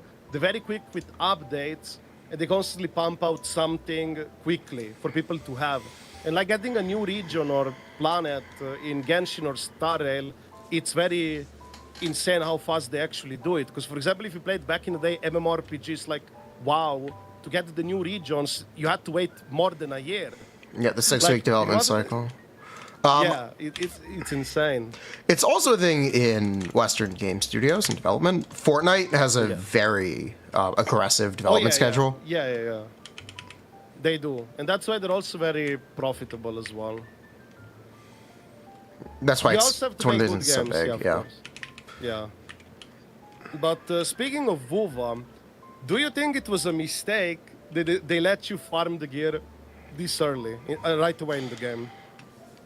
It's something I compliment the game for doing. Letting you engage with the game's full endgame systems within the first week is a blessing and a curse, because it actually is the full game. The downside is it speaks to, in my opinion, a lack of strong content outside of its endgame loops. And I don't know if it's the open world for WuWa feels less effective because I played Genshin in 1.0. But Genshin in 1.0, no one was engaging with that endgame loop until months down the line, and people kept playing it anyway. Same with Star Rail. Basically, we had to reach in Genshin AR 45 or in Star Rail AR 60 to effectively start farming artifacts / relics 5-star quality. Yeah. So you didn't get to farm that so early on. Imagine if you started Genshin like back in the day, and the third day of the game, you'd be killing mobs in the open world to start dropping 5-star relics. Wouldn't you burn out potentially? You can say burnout, yeah. I think the interesting part is, I think the more interesting part at least, is that how did people keep playing those games? What kept people in there? Because I don't in Genshin. I don't think it's the story. Genshin did have like pretty aggressive AR requirements to continue its story. Yep. But even that stopped at like 35. Yeah, that is true. But I would tell you the story took the cliffhanger on the story definitely potentially hooked some players like to what's going to happen next. And since the story came immediately the next patch after, unlike Star Rail where they had to wait 2 patches for the story, effectively, I think that was potentially a factor. And also the character appeals. The character design, story, people being connected with the characters. It basically hooked them in. And that's, I think, one thing in WuWa that lacks is a lot of, like, the story wasn't that well done, presented, and also the characters' appeal design. I don't think it hooks the people to the same extent like it hooked them for Genshin. You know, the characters at the end of the day sell. Yeah. I think the funny story is WuWa's story mode is technically presented very well. It's just really uninteresting, but technically it's shot well, it's composed well. Oh yeah. If you mean that, yeah. Like on a technical level, it's correct. It's just really boring. They changed the story. I know they changed the story. Yeah, I know they did a story rewrite. Yeah, the original first 3 chapters before you met Scar, they were like much more. They didn't trust you. They were like, she even pointed the gun at you. They basically didn't trust you. Like you were an outsider. You weren't treated like, oh, you're the chosen one hero, blah blah blah. And then CN complained, and they changed the story. And I think now it makes less sense, like the first few chapters. You know, if it wasn't a Chinese game, you could say it's the white savior complex. Yeah, basically. Yeah, something like that. But in CN, basically, a lot of people self-insert themselves as MC, and they don't want to be treated, quote-unquote, poorly by the characters. They basically want their waifus with their self-insert, like, oh, I have to be treated nicely. And if they're not, they're going to complain. This also happened with other gachas in China. I think that's pathetic. think I know, but it actually happened, and they listen. They bow down to these people because they pay money. I know it's stupid, but it happened same with what's the name? Girl Frontline 2 or whatever. It's another gacha from China. Same thing happened there. Good for them. Similar type of thing. Yeah, it's really stupid. I really don't like it that these changes were made. But these companies are willing to bend over for their biggest customer base because they spend most money in China. Also, it's a 1 billion plus population. Everybody has a smartphone. You lose a lot of money if you don't cater to these people. And speaking of Palworld earlier, what do you think about Azur Promilia? Waifu plus Palworld Mobile. Azur Promilia, that's the one I'm probably most excited for. Yeah, I think that one looks really good. Cool. Yeah, I think so too. I think it's going to be great. Yeah, I'm personally very excited for it as well. Very cool car. I don't like that they have those lollies. It looks really weird. Like there's quite haven't even looked at. Well. I didn't even look at the characters. Oh, I like the other character designs though. There's some really cool, nice waifus, but the gameplay also, it's not exactly like Honkai Impact 3 combat. Perhaps it's a bit different because you have the Pokemons as well, I guess. But it's pretty cool. I think it's gonna be a pretty interesting game, and also Azur Lane, at least Azur IP, is generally quite well received in the player base.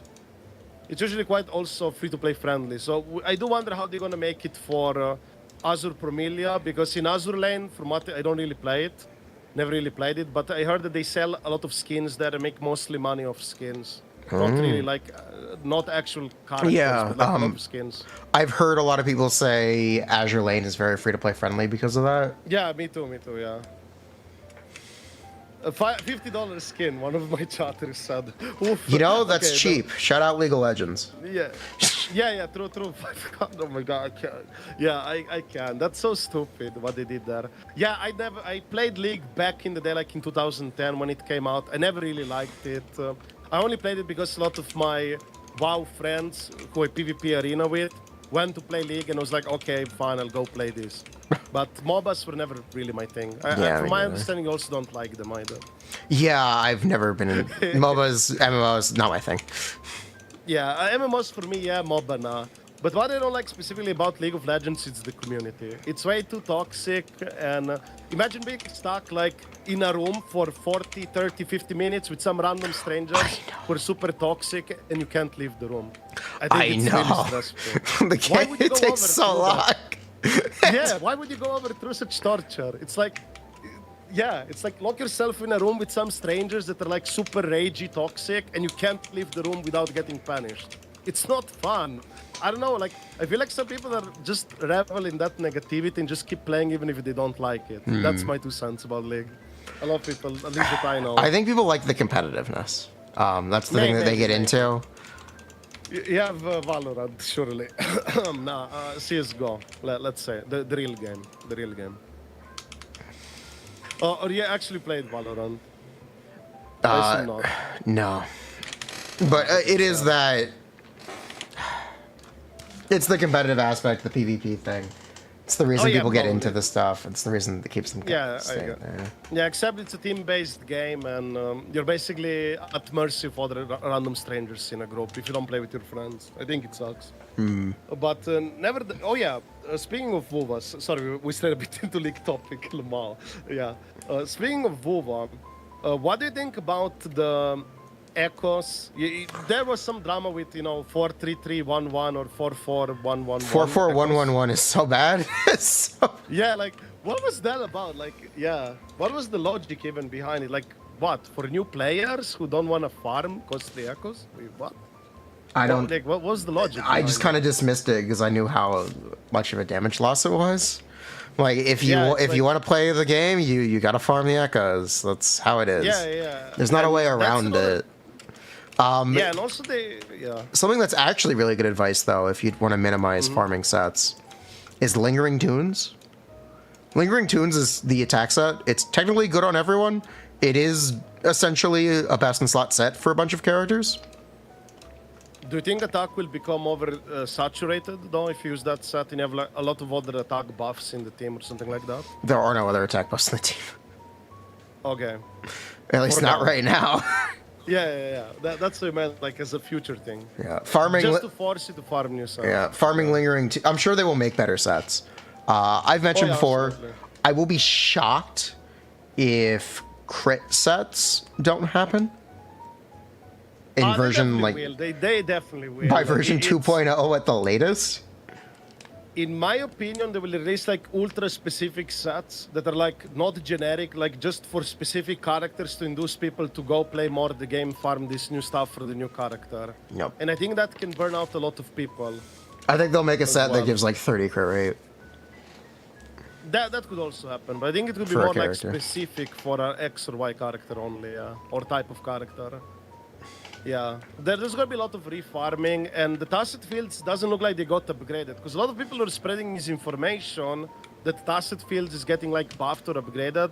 But I was already pointing out people even before that, people pointed out that it's not happening. I was like calling it out that in patch notes it doesn't seem to be the case. People They're- are assuming on some vague talk. Yeah, what's up? They're going to be buffing the data bank. You're going to introduce data bank 21, which that's 100% it's- 5-star echo drop rate. That's No, what no, they'll no. actually be Yeah. doing. Yeah, but it's still a 20% drop for the echo from the enemies. Yeah. But it's always a golden one. Well, yeah. base 20%. There's a pity system. Yeah, sure. Pity is for a weekly basis, no? No, there is a Oh, I pity don't- system. The more enemies you kill without getting an echo Oh. drop, loads your odds Oh, of getting an echo oh, drop. you mean that one? Oh, That yeah, one. yeah. But you have to like, yeah, that's also very annoying because it's like, oh, I have to kill one mob that I don't want and then kill the other that I want. If you I want didn't to try to like that. manipulate it, yeah. Yeah, I think that's not fun. I don't think it's fun. In my opinion, for WuWa, they should make it that echo picking is, in a way, quote-unquote, optional activity where people want to play more of the game, but also provide tacit fields where it's more a controlled manner what echoes you can farm from there. Sure, still make it 2 set bonuses, but let us choose which echoes to kill in that fight so you can get the stuff you want for people who want to play less of the game or don't have the time to echo pick as much. What do you think about that? My opinion about how echo stuff works, and it's about building a backlog. The more pieces you roll, the more opportunity, or the more pieces, main sets you have, the easier it will be to min-max your pieces. And you have an advantage if you do build a bigger backlog. You're time gated by the amount that you roll, but by putting that time commitment in, you don't have to spend that time later, just by having that much of a backlog. Yeah, but when they release the new ones, you have to go back farm all over again. Yeah. Even if you don't run out of the backlog. I think that's the problem. And that's where I believe the targeted system in Echo tacit farming would help a lot. Because imagine like new echoes drop and there's like a new tacit field. Sure, it's still 2 set bonuses, like you have in Genshin or Star Rail, 2 sets in a domain. But you can choose which enemies you fight, so you control the drops from that domain, fight. And I think that would help so much more time-wise, and especially the casuals. Because if you're not catering for these mobile casuals, they will quit and they're the biggest spenders. The game doesn't run You on lose out- phones. I know, that's another problem. I don't know why they did Unreal Engine, but I have a theory about that. Supposedly, maybe they did Unreal Engine because if you don't know, in Unity Engine in China is a separate company, like exclusive to China. And MiHoYo has a big share of that company. So maybe Kuro Games didn't want to use Unity Engine because Hoyo has a big share in that company and could basically dictate or do some things to like mess with their competitor. And maybe that's why they just went with Unreal Engine. And also they got investment from Tencent, and Tencent is obviously, has Epic Games, Epic. So yeah. No. Invested there as well. So that's another reason potentially as well, yeah. Hoyo Unity is custom, yeah, I know, Mirai, but at the same time, the Unity that's in China, it's a separate company in China. It's not the same you have in the West, basically. It is. Yeah. It's an interesting conspiracy. I think they just didn't want to use Unity. I don't think it's that deep. I think they just chose to use Unreal Engine because their developers were potentially more comfortable with it or wanted a specific feature. or easier to get new devs to work on the Yeah. game because Unreal is easier to get into. That's Yes. another good reasoning. Yeah, I forgot to mention that one. Yeah, absolutely. Apparently, PGR their does use in-house Unreal specialist was awful at their job, though. So whatever. Yeah, PGR uses Unreal. Okay. So yeah, they're just very well. They're just used to Unreal. The same reason Basically, Bethesda yeah. still uses the creation engine from Bethesda, the do you actually 90s. play their games? Yeah, I played Bethesda games. I mean, played back in the day, Skyrim. sure. Skyrim's Sure, me great. too. Yeah, I mean, the games from 2000, sure, but the newer games, like having a loading screen in Starfield to enter a building in 2000. Oh, I didn't play Starfield. Oh, That's like the Oblivion game. back in PGR the is day, from Unity? 2000. okay, apparently. Yeah, it is. Yeah. Okay. Yeah, it is. Huh. Yeah, Yeah, PGR is Unity, but WuWa is not. So it's very interesting. That is an interesting choice. Yeah, I know, right? And I don't know if they will be able to optimize the mobile stuff better for 1.1. Because I can tell you that for ZZZ, it's extremely well optimized. It's like, it gives you a feel of a fighting brawler game. Like maybe a bit more old school stuff where it was like not a 2.5D left-right side, but more like, not exactly like Dragon Ball Tenkaichi series, because there you also fly, I guess. It's much more grounded, but like a beat 'em up fighting brawler type of game. I would say it has a very. I was under the impression it was literally Honkai Impact Third with a hip hop Actually, aesthetic. It does look like that, but when you play it in your own hands, it's much more grounded, weight, feel combat. Like you feel the hits behind your attacks. Meanwhile, in Honkai Impact, it's just floaty combat. Because I played both games, I like it. It does feel very different. Okay. Actually. It might look the same, but when you have it in your hands, like the feel of the attacks, and it's way different. Like in Honkai Impact, it's basically a rotation. You do a DPS rotation as if you play an MMORPG, and it's very floaty. Enemies don't feel that responsive. In ZZZ, the enemies are very responsive. You also have like perfect parry, perfect dodge. I personally prefer the perfect assist or parry in ZZZ than WuWa, because in WuWa feels like I'm just spamming left click to parry the attack. Meanwhile, in ZZZ, it seems to be much more like limited resource. Oh, that you Z's can isn't just automated? it's not automated. It's a limited resource that you have to time, and also enemies have attacks that are not always like telegraphed, and you could still dodge or parry if you look at their hand like moving and trying to hit you. It has a very fighting game feel to it, basically. If you don't know, the producers or like devs of Street Fighter 6 and Zenless Zone Zero are gonna have like a podcast very soon, I believe. It's gonna happen like. Wait, what? Yeah, yeah. I'll share you. Let me share you. Yeah, they're gonna have a round table. It's right here. Let me show you. And they're gonna have a round table with Capcom? Yeah, wait, oops. I got. Yeah. It's right here. Here is the Twitter. You can show it on stream. There you go. Yeah, they're gonna have Zenless Zone Zero X Street Fighter 6 Creators Roundtable. They had the same thing for Star Rail when they had it with Atlas, okay. the Persona. Yeah, yeah. That's interesting. Yeah, they did heavily inspired from a fighting game. It's very fighting type of feel of a game. Although it's more like a brawler beat 'em up though. But the combat is very fun. Once you get to play, like it's very smooth and stuff. And the parries are a limited resource. You can just like spam it. Like the feel of the parry, I would say it's like Sekiro. You probably played Sekiro, right? I've seen enough like Sekiro gameplay. Okay, yeah, but the feel of the party, it's very similar to that to some extent. It feels, it's very nice in that. Like, I highly recommend you give it a shot. Like, just try it. Maybe you like it, the fight. Like, if you like fighting games, you might like it. I don't know. Like, I would recommend it to give. Like, surely people would still watch. Like, if you just play for one day when it's out. I will probably end up playing. I have no intention to spend money on Z's unless I really like the game. But, but I will probably try it at least on its first day. Yeah, when it comes out. Yeah, I highly recommend because like the perfect dodge party system is very fun, and the party being a limited resource where you have to recharge it back, let's say with your ultimate or by stunning enemies or using combo attacks, chain attacks, you can just spam party forever. You have to like tactically decide will I use the parry now, or I save it for later, or when can I recharge it back, like a fighting game, where you have to to stack up your special bar or whatever. Think of it like that. It's pretty cool. Interesting. It's very interesting actually, but it does look like Honkai Impact 3 until you play it in your hands. It's very different. You can easily play it with a controller as well. Actually, it's probably meant even better for the controller, I would say. But you can. I played mouse keyboard, was just fine. However, unfortunately, the gacha in all the systems is the same as Star Rail / Genshin. The only difference is I can tell you that the weapon banner is the same as Star Rail with 1% base PT to get the weapon. Wait, it's whole 1%?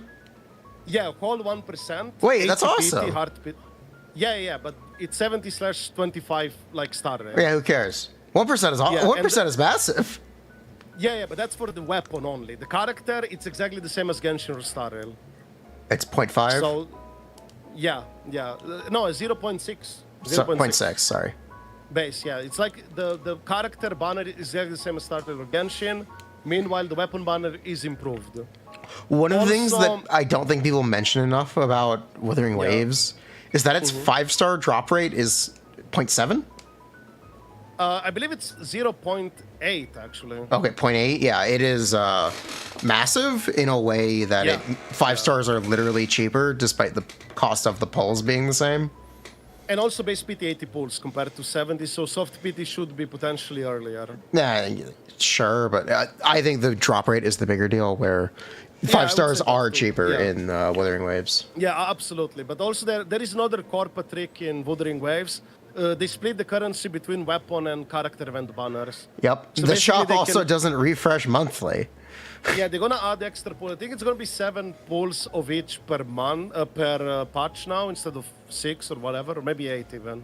I think they're increasing it a bit because they realize it's too little. But in my opinion, the reason they put the currency differently, that they have weapon, character event currency, because the pools are cheaper.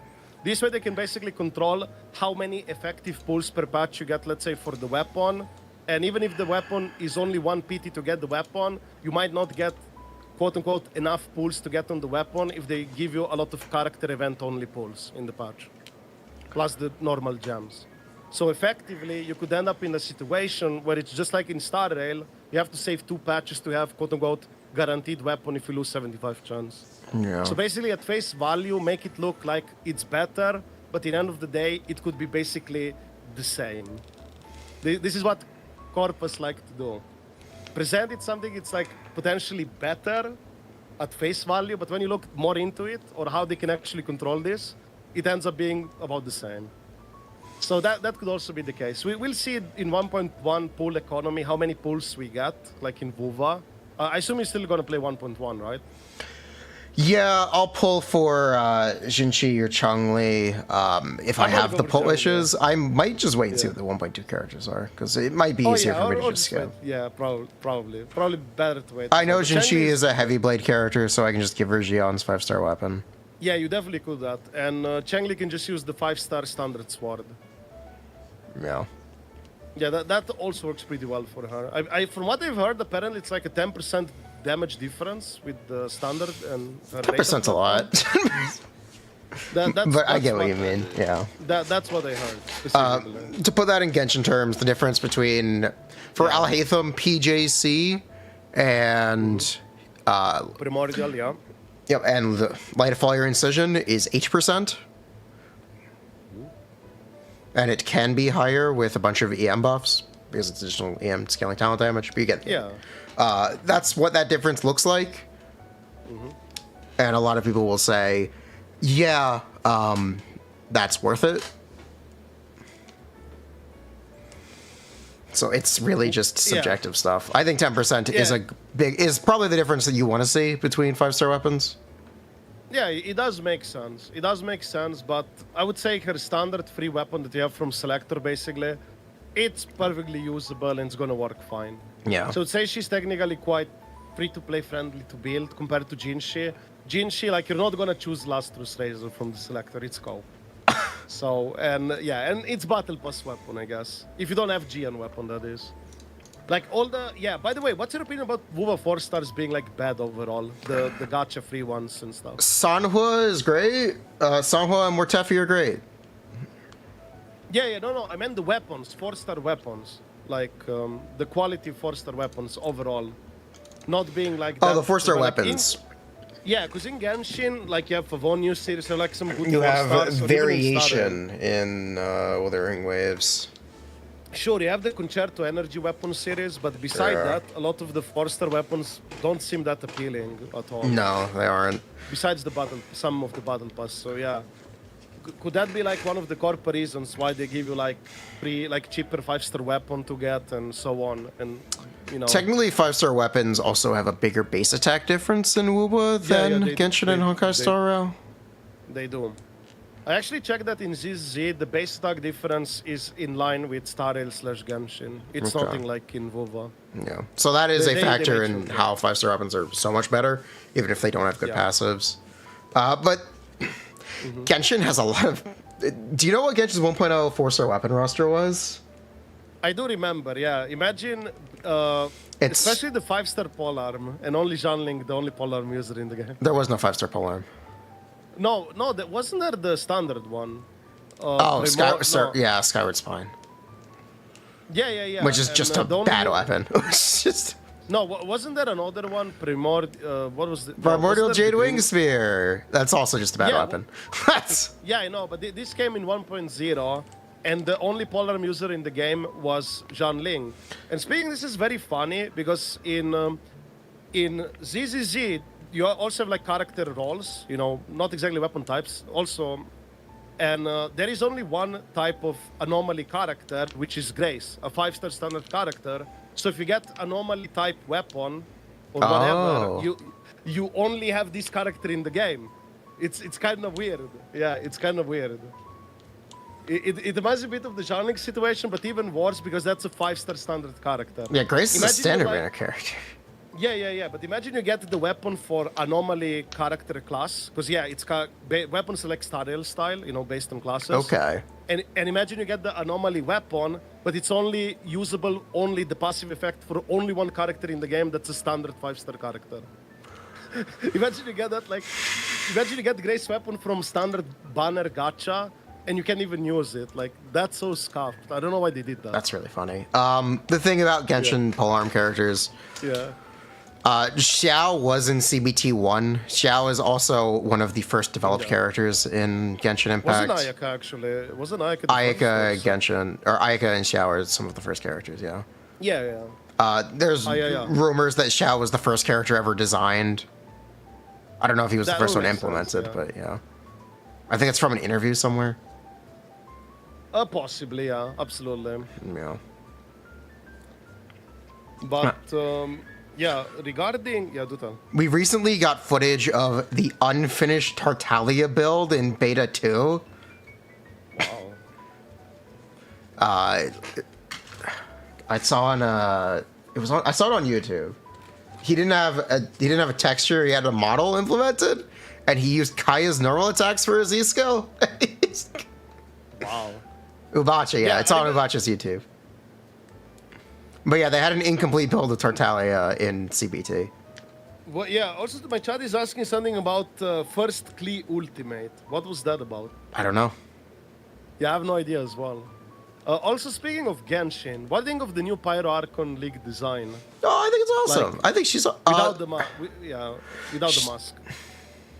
She's... hold on. She's 100% a Spaniard. Yeah.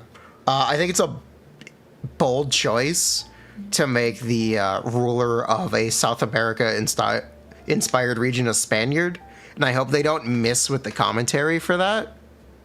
Yeah. Because she's the colonizer Archon.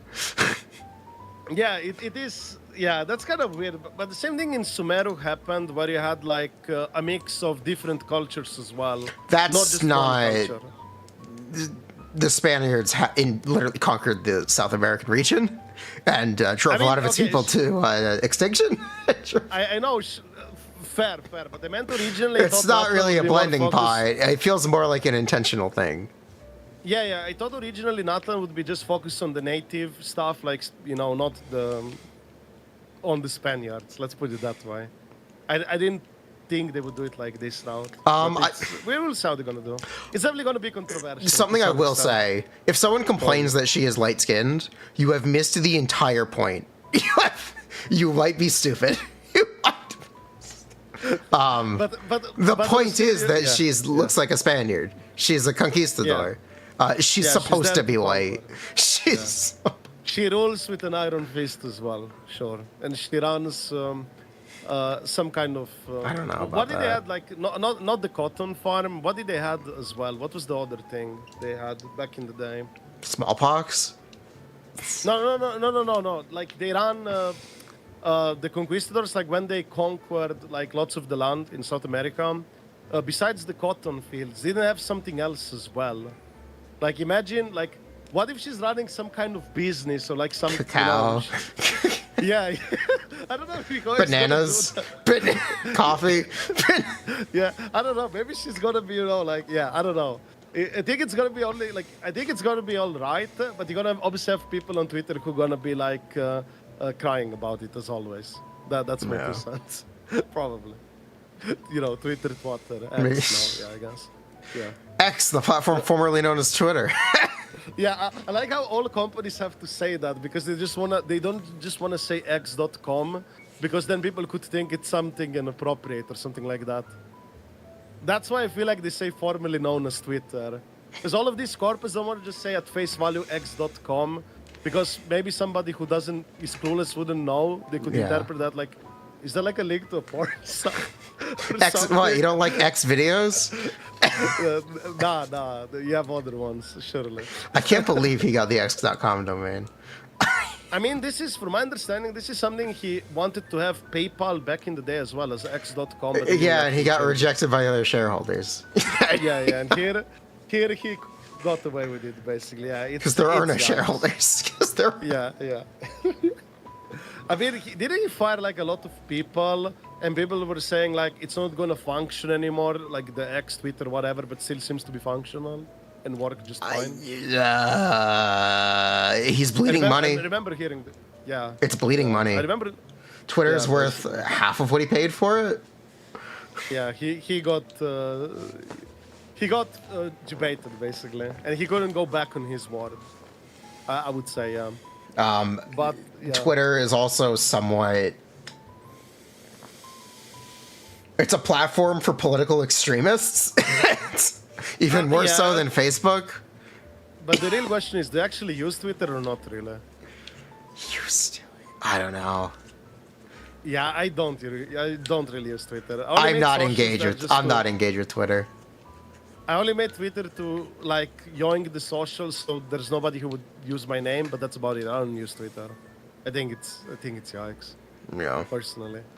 Except like when I go on Reddit for news, sometimes like there's gonna be like Twitter post link, like what I showed you. But other than that, I don't really engage with it the same. I think it's cool. But the same, yeah. Also, speaking of Genshin earlier, about Natlan, what do you think about the Mihoyo strategy? Like, obviously, Palworld worked a lot well this year. Instead of like having Pokemons, you become the Pokemon. Do you think this strategy is going to work really well for I don't think it's a strategy. I think it's a mechanic. I think it's an evolution of the Wave Rider. Oh, you think so? Because no, I mean, yeah. I don't think it's a stretch to say the Wave Rider is a failure. The Wave Rider sucks. No one likes driving that boat. Just like how every Genshin region keeps improving on the zip line. Yeah, this is another thing I actually want to mention, because a lot of people from WuWa were saying, oh yeah, the exploration is so much better in Genshin, you have the zip line, you know, the hook thingy. But a lot of these people didn't play like the recent Genshin patches, where you have a lot of this verticality, like zip lines or the fish system in like Liyue now. Yeah. So you can move like easily. You don't even have to climb anymore. Because a lot of people like who didn't play like now, like recent Genshin, still think you have to like climb over mountains or some shit. And it's kind of very funny to me. you have so much quality of life changes. And now there's a lot of people who play WoWa don't know about these things, for example. Yeah, I think the best version of the zipline is probably the newest one, Ishenu Vale. Yeah, the fish one. It's kind of fish based now. Yeah, the one that gives you a boost in the direction you point. Yeah, and also choose where you move. Yeah, I think it's a really good design.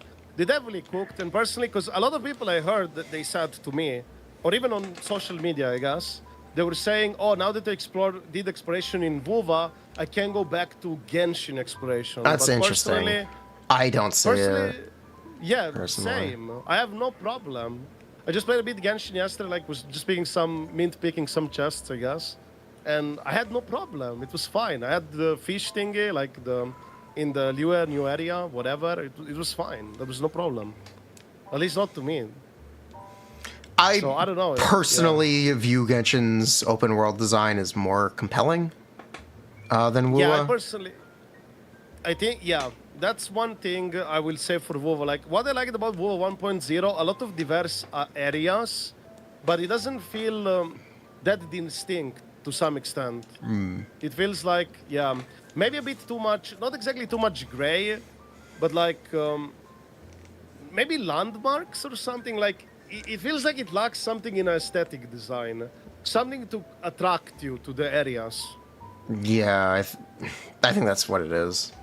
That's what I feel like, yeah.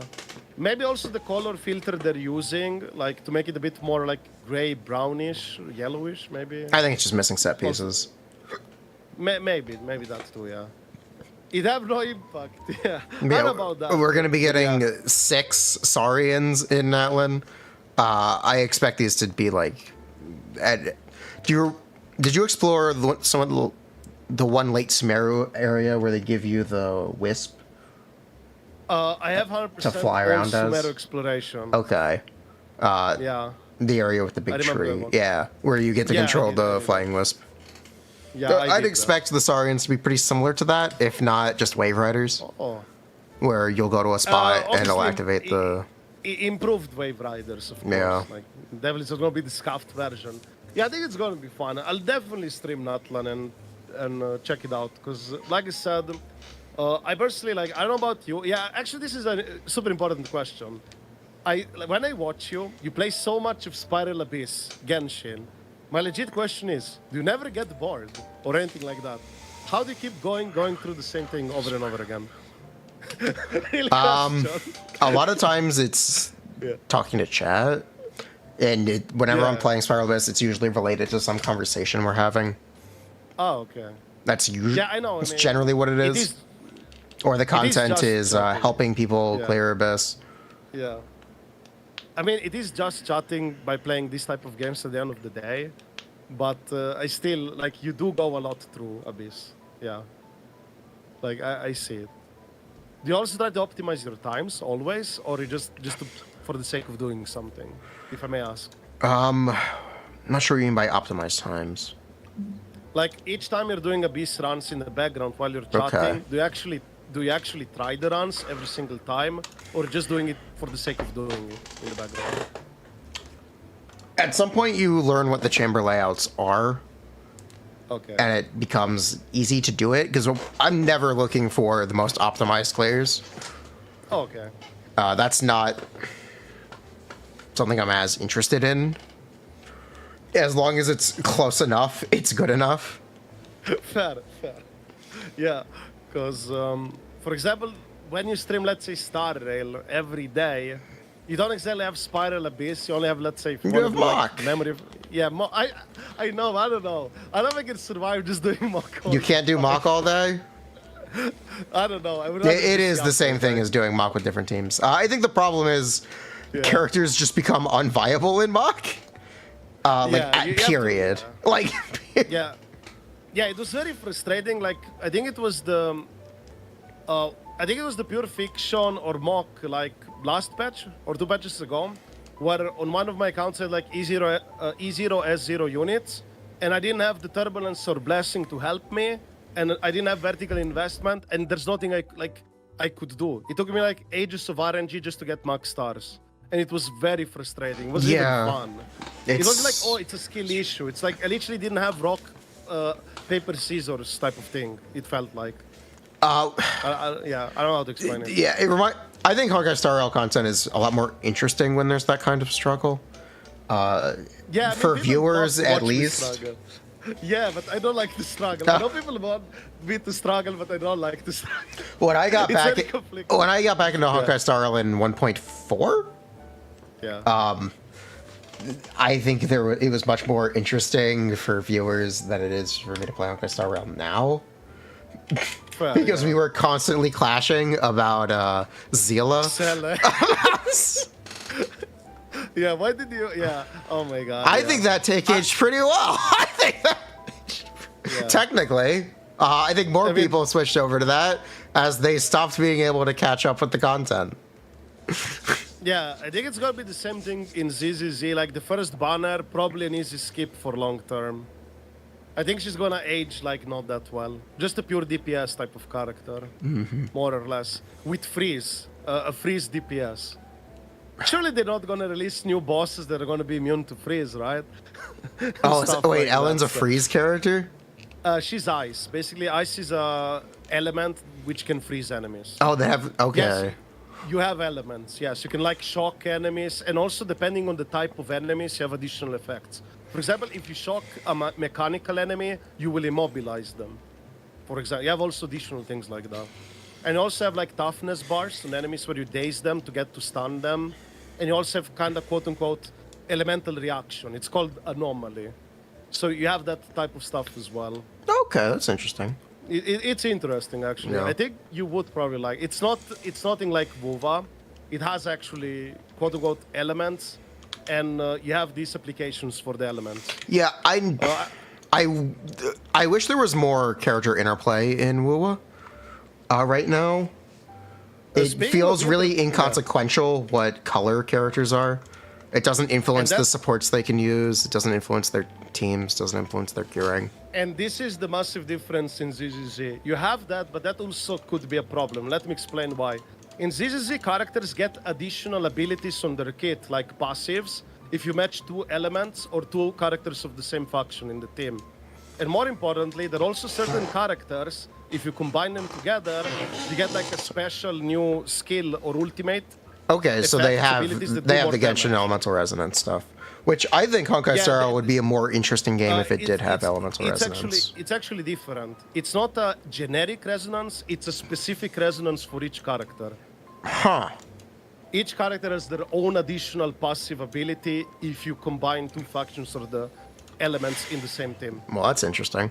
It's not generic, but also there are two characters in the game that if you combine them together, they get a new skill and ultimate they do together for more damage.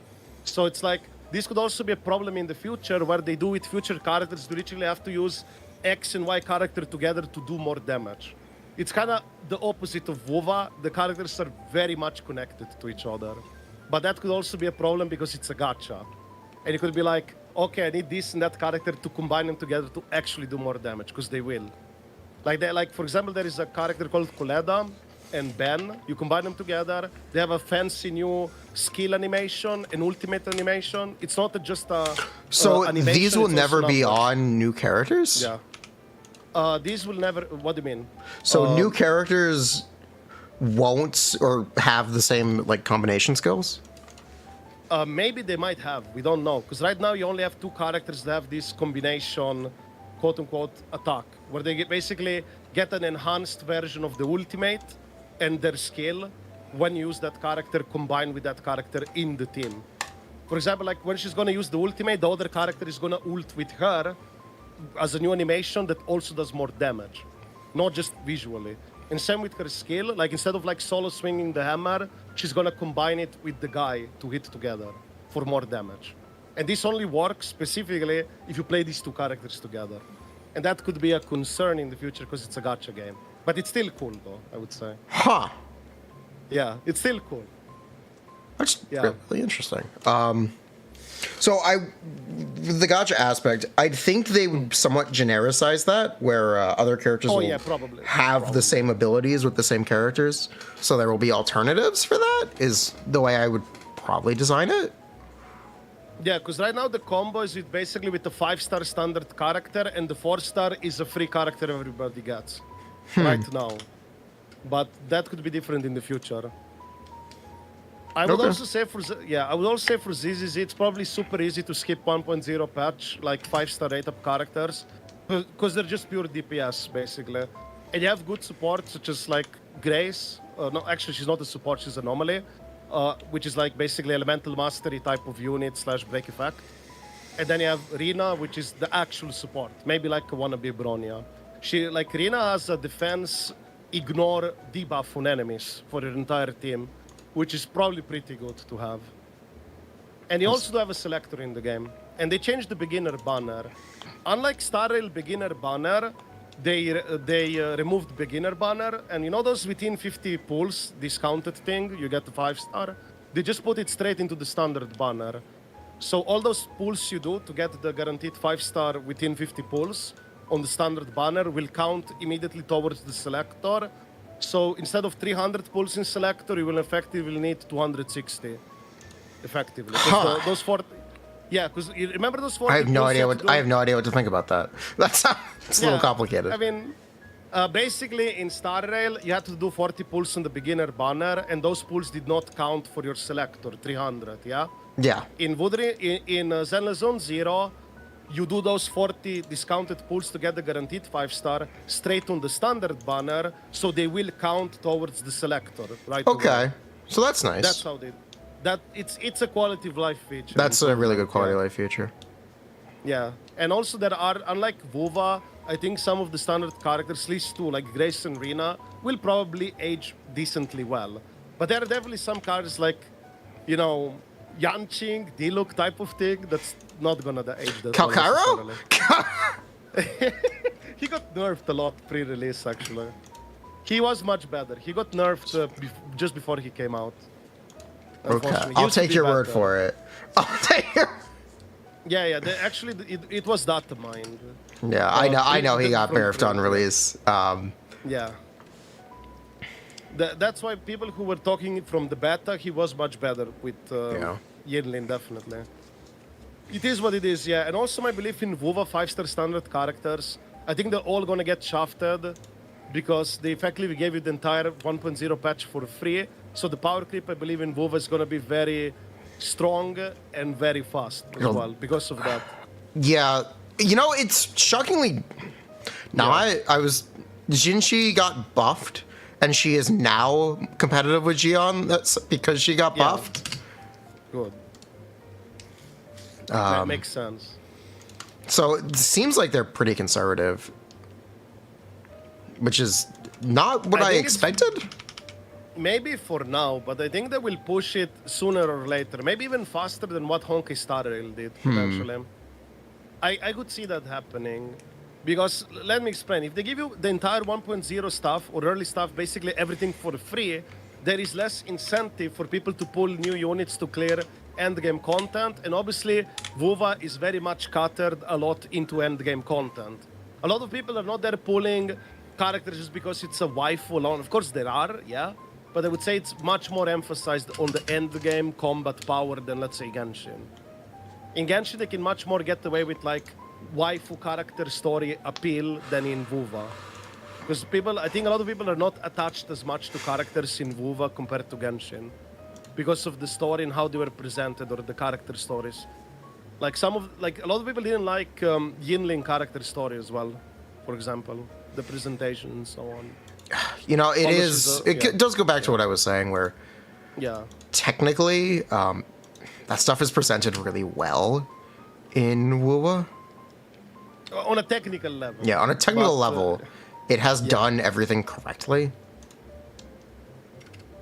But besides the technical part, I don't think it has that to attract and like get people hooked to the character. Okay. People are even in the chat saying the Yinlin story was mid. Yeah. I didn't even do the Yinlin story. Oh yeah, fair.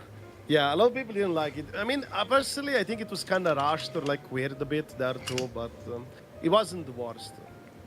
That's what I believe with WoWa. That like in WoWa, they definitely will focus more on like selling you power, end game holograms, stuff for holograms or abyss or whatever, and not just like character because people like it from the story as much.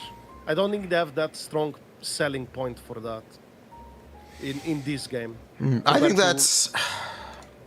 I don't think it's a choice. I think it's a failure. Yeah. I don't think they guess. intended to have their characters be unappealing.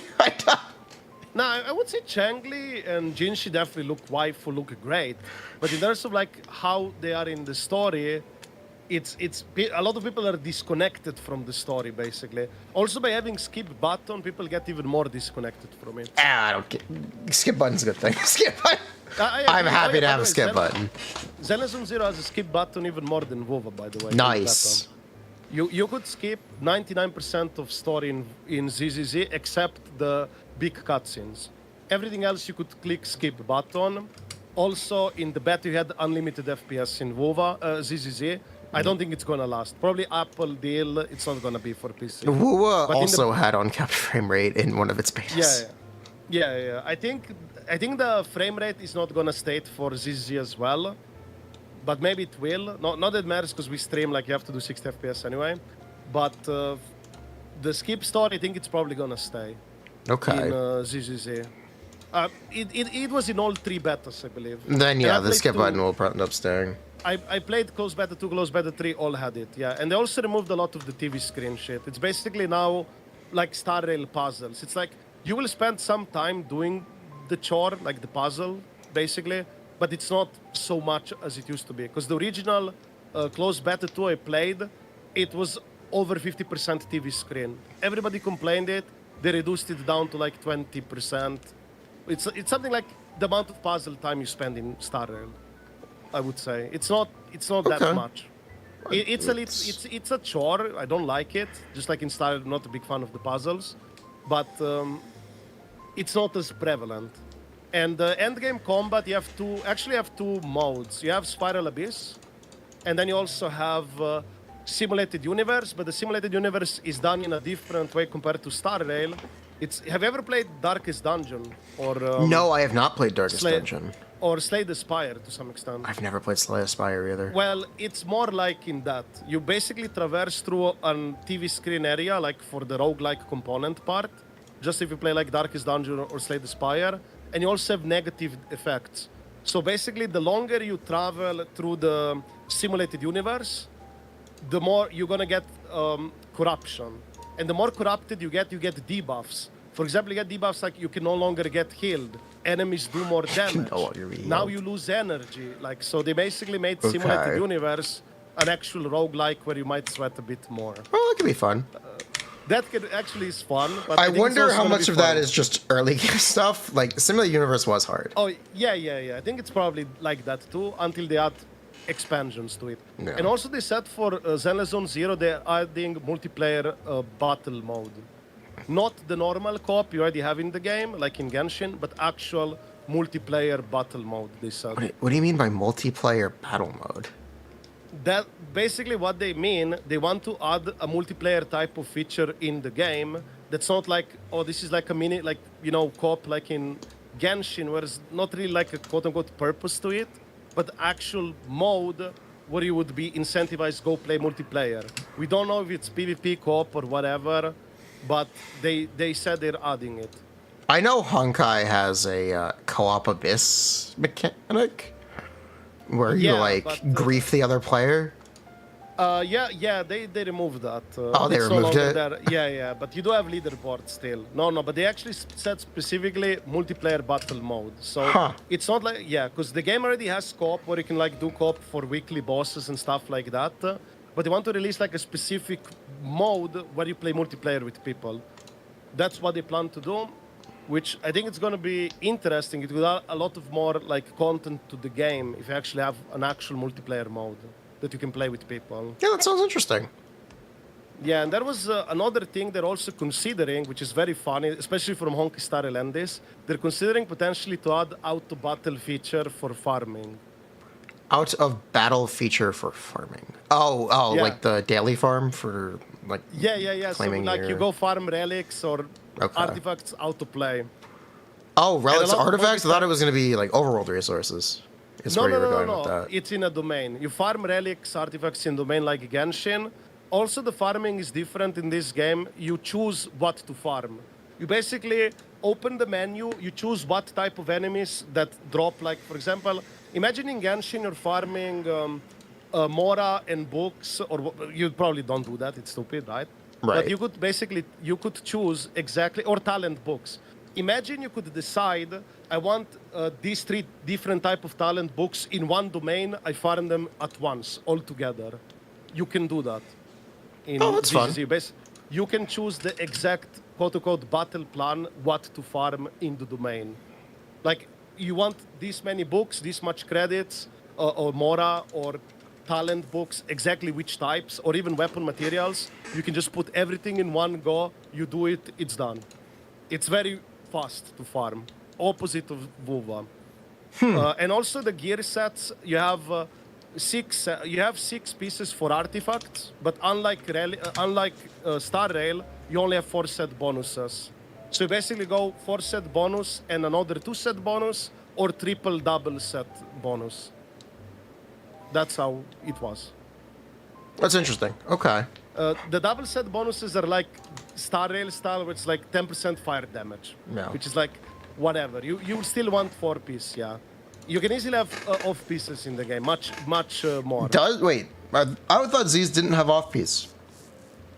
Technically, you could have an off piece by sacrificing 1 double set bonus. Okay, which is like, so it doesn't have off piece. Yeah, it technically doesn't, but you would still have the full 4 set bonus, and then you would sacrifice the 2 set piece. Because basically you have like this, a double set bonus, 4 set bonus, and another double set bonus. Okay. It's not planar ornaments. It's all the same artifacts. Think of it if Genshin had 6 artifact slots with 4 set bonuses. Basically like that. And there's no off piece. Yeah, I mean, but the thing is, the double set bonus is copium. The double set bonus is like 10% fire damage. Sure, it's nice, but I don't think it's end of the deal if you lose it. Especially It early certainly mid-game. will be with time. Yeah, with time I see it, but early mid-game I don't think it's an issue. In terms of farming, you also have the crafting table and stuff. You can also sacrifice, like you have to sacrifice the artifacts for them to become relic XP. For them to become artifact XP. It's not like in Genshin or Star where you use directly, you can use the artifacts to level them up. You actually have to sacrifice them or convert them into experience. An extra layer of step for whatever reason. It's the same thing. Okay, I've spoken a lot to Genshin Optimizer's lead developer. One of the reasons Genshin's artifact system is as complicated as it is entirely because of the presence of the off-piece. The off-piece is what makes Genshin so complicated, which is why Genshin's gearing is technically seen as, in my opinion, more friendly. Yeah, I prefer off-piece as well. It's much better. But in ZZZ as of right now, there is technically no off-piece. But it's not as Star Rail where you have to actually have artifacts, relics plus planner sets. It's still just artifacts. Yeah. At least you have that. So it's still kind of easier to farm because you could just farm the same domain and have like double 2-piece set bonus and then the 4th piece. So it's still kind of better for farming than Star Rail, if you ask me. But I would say personally Genshin is the best out of the 3 because of the off-piece. Off-piece, it's just so important for gearing characters. Also for longevity, like in the future, like imagine... Yeah, your artifacts don't become irrelevant because you can always use them as off-pieces. Exactly. In Genshin, in Star Rail and ZZZ definitely it will be. Yeah. Same with WoWa, yeah. They figured it out. It's a simplicity versus, like... It does add a layer of complication to essentially anything. They wanted to simplify it, but at the same time, they didn't want people to potentially hoard good pieces forever. They do want to incentivize you to farm the new stuff and more likely to refresh stamina as well. So it's definitely for their future games, they don't want off pieces. I would say it's also not just a design reason, but also a corporate reason to potentially maximize their profits, money. I think it's a corporate reason too, but I also think there's an accessibility argument where Genshin's gearing system is so complicated You can say it's too complicated to the point where it becomes unapproachable, and that is primarily because of the presence of the off-piece. Yeah, pretty much. The off-piece is the reason Genshin is so complicated for gearing. They keep making better and better and more important 4-piece sets, but you still use off-pieces from any set that you farmed in the past, and it influences your set. It influences your set progression because you farm to be able to use a better off-piece. In a lot of cases. Yeah, fair. That is true. Yeah. But it's still, I think it's nice, especially like for long-term or veteran players. I still think it's a good feature to have. But at the same time, all of these mobile live service games, they have gearing system done in this way to make sure you constantly play and you're hooked to it. Okay. They want to make it too like simple or easy. It has to be to some extent time consuming, like not real time, but like it just, it's limited by stamina. So you have to like go back to the game every day, farm more, like get the stuff and so on. Yeah, and also to incentivize people to refresh stamina, of course. That's why you constantly get new sets for new characters all the time. It also gets new players in. Yeah, of course. Because if players have an infinite amount of time to only farm one set that never gets replaced, the way that set rolling works is there's diminishing returns because it becomes exponentially difficult to get upgrades, but exponentially difficult isn't literally impossible. True, but if they get a good set out of that domain and they never really needed a new set, they would never bother. No, you just keep farming the same set, and the gap between older players and new players becomes completely insurmountable. Is what that would actually end up looking like. Most likely, yeah. Zyx only farms one set. Really? Wow. Yeah, but I would say overall, I wish for ZZZ there was an off-piece, but it's still, in my opinion, better than what you have in Starrail. I don't like the planner ornament and relics being separated stuff. Originally, the beta of Starrail didn't have this. It didn't used to be separated. ER used to be a substat in Honkai Star Rail's beta. Well. Also, Break Effect main stat used to be on chest, I believe. Yep. Or actually, was it on boots? I think it was on boots. I believe that was, I think it was on boots, Break Effect stat, yeah? Boots wouldn't be as useful, but... yeah, I think it was boots or chest. If it was chest, it'd be very useful. Yeah, of course, yeah. I think, Honkai Star Rail are just way too strong to ban, yeah. Brave value got nerfed by, it also nerfed the Break Effect value. They certainly did a lot, because, I also play close beta 3 of Star Rail, and oh boy, Arlan used to be so much better. He got ultra shafted.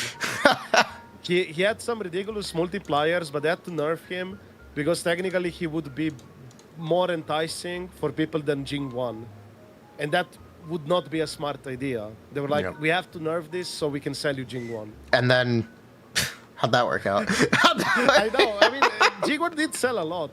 Like, it's still a popular character in the story. Yeah, he in is China, even meta, even non-meta wise, yeah. But I would say, like, general. This is the thing that happens a lot of in these gacha games. Not just quote-unquote power creep, but feature creep and quality of life changes. Because, for example, if you look at QQ, Chinchwa, her E4 follow-up attack, once you kill a target, the follow-up attack, it's cancelled. It doesn't go to a new random enemy. Yep. But the future follow-up attackers are like, here is our nice quality of life feature. We can follow up attack even if the original target. Yeah. And this is the quote-unquote, in my opinion, not just the power creep with Hoyo games, but feature creep. Quality of life improvements for new characters. So if you're somebody who wants to play long-term, you could easily skip 1.0 rate-up characters, pull them a bit later down the line, like something like Ruan May type of deal, and you're good to go. Genshin is actually going back and changing a bunch of its 1.0 domains. Yeah, I noticed that as well, yeah. I don't know how recently you've done a lot of the 1.0 domains. They're structured in a way to punish you for playing characters. If you play an electric character in Crimson Witch, for example, you will literally kill yourself. Yeah, you damage yourself, yeah. Or the icicles, the freeze thingy with was it? I forgot the domain. There's a slowing water domain. There's a domain that slows you down. The Blizzard set one as Yeah. well. That one got No, changed too, I think. Yeah. Blizzard Strayer has the cool effect, or the cold effect. Yeah. in They my are opinion, rebalancing the enemy lineups to be easier, and they're replacing all of the leyline modifiers with buffs this makes instead of debuffs.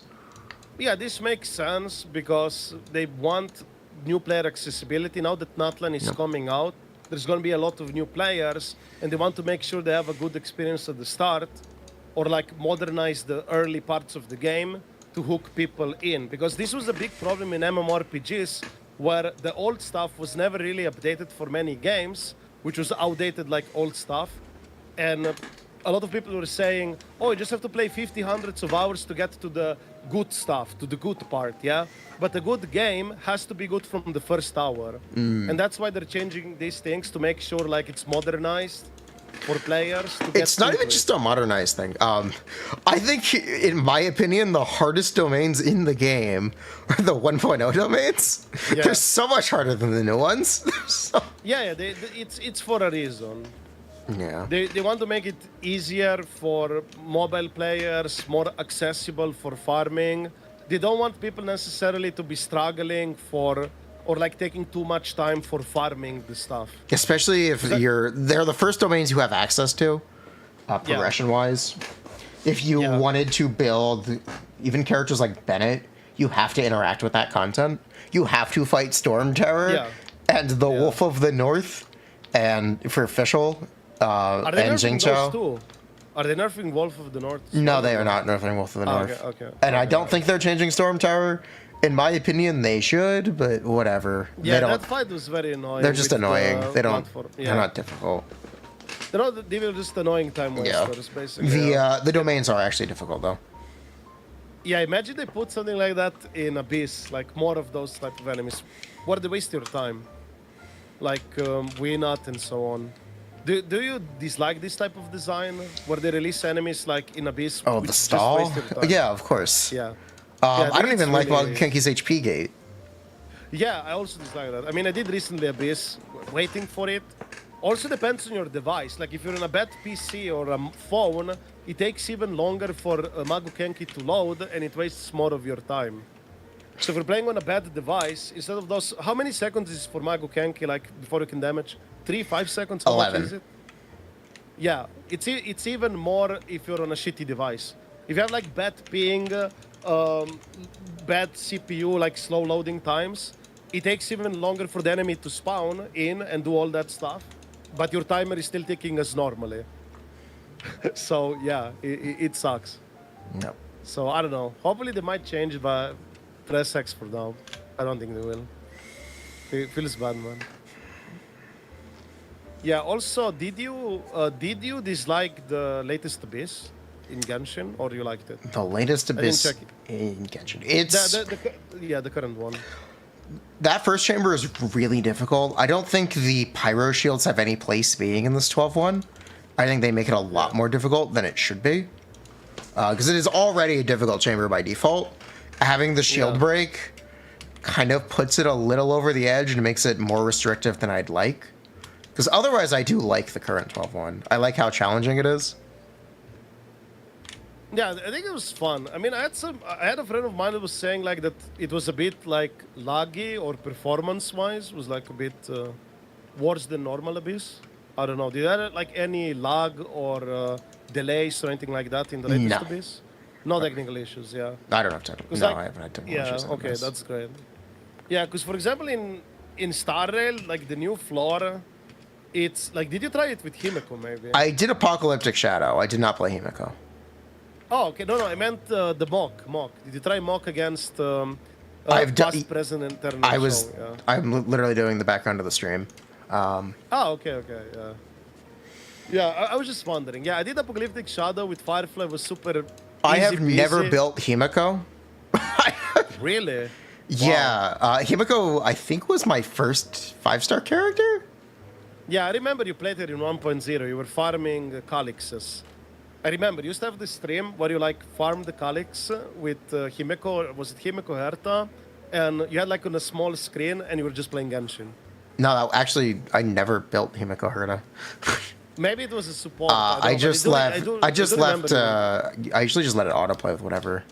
Yeah. I believe you had a him. Maybe it was a support. Maybe it was a support. You were I believe you were farming the calyxes in either it was the hunt ones or the one in that area, like the snow bellabog area, and just had like a small screen, and you were auto playing and doing like Genshin at the same time.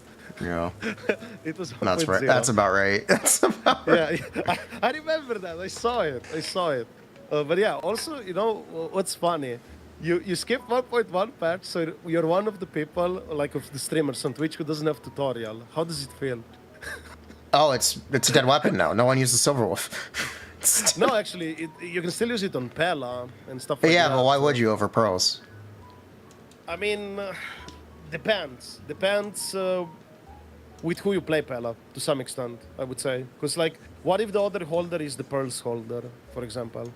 Because Pela plus Wind Sat, it's basically 2-turn ults without having to use SP at all. It's still pretty useful, yeah. It's useful, but yeah, just use Pearls. Yeah, true. Wait, just use Pearls, guys. Here. Is this a new feature? For what? What do you like now? They added the ability to see what your friends cleared with? Yeah. This is a feature to incentivize people to, you know... Teach team building. Cool That's interesting. Yeah, they did, yeah. We can make fun of the Jingwan owner. 2-star Andy. Ha! Yeah, you better not suck at it, yeah. They also changed, I believe, the friend thingy, how you show your units on friend list, I think. Okay, that's nice. It also, by the way, they also show your activity. You can hide it, by the way. Your activity? What, did they turn your camera on? No. Basically, they tell you, like, what things you were doing, like... 2 days ago, I completed Divergent Universe. 4 days ago, I got the 5-star weapon. Wow. Like, it tells you the entire log of your account.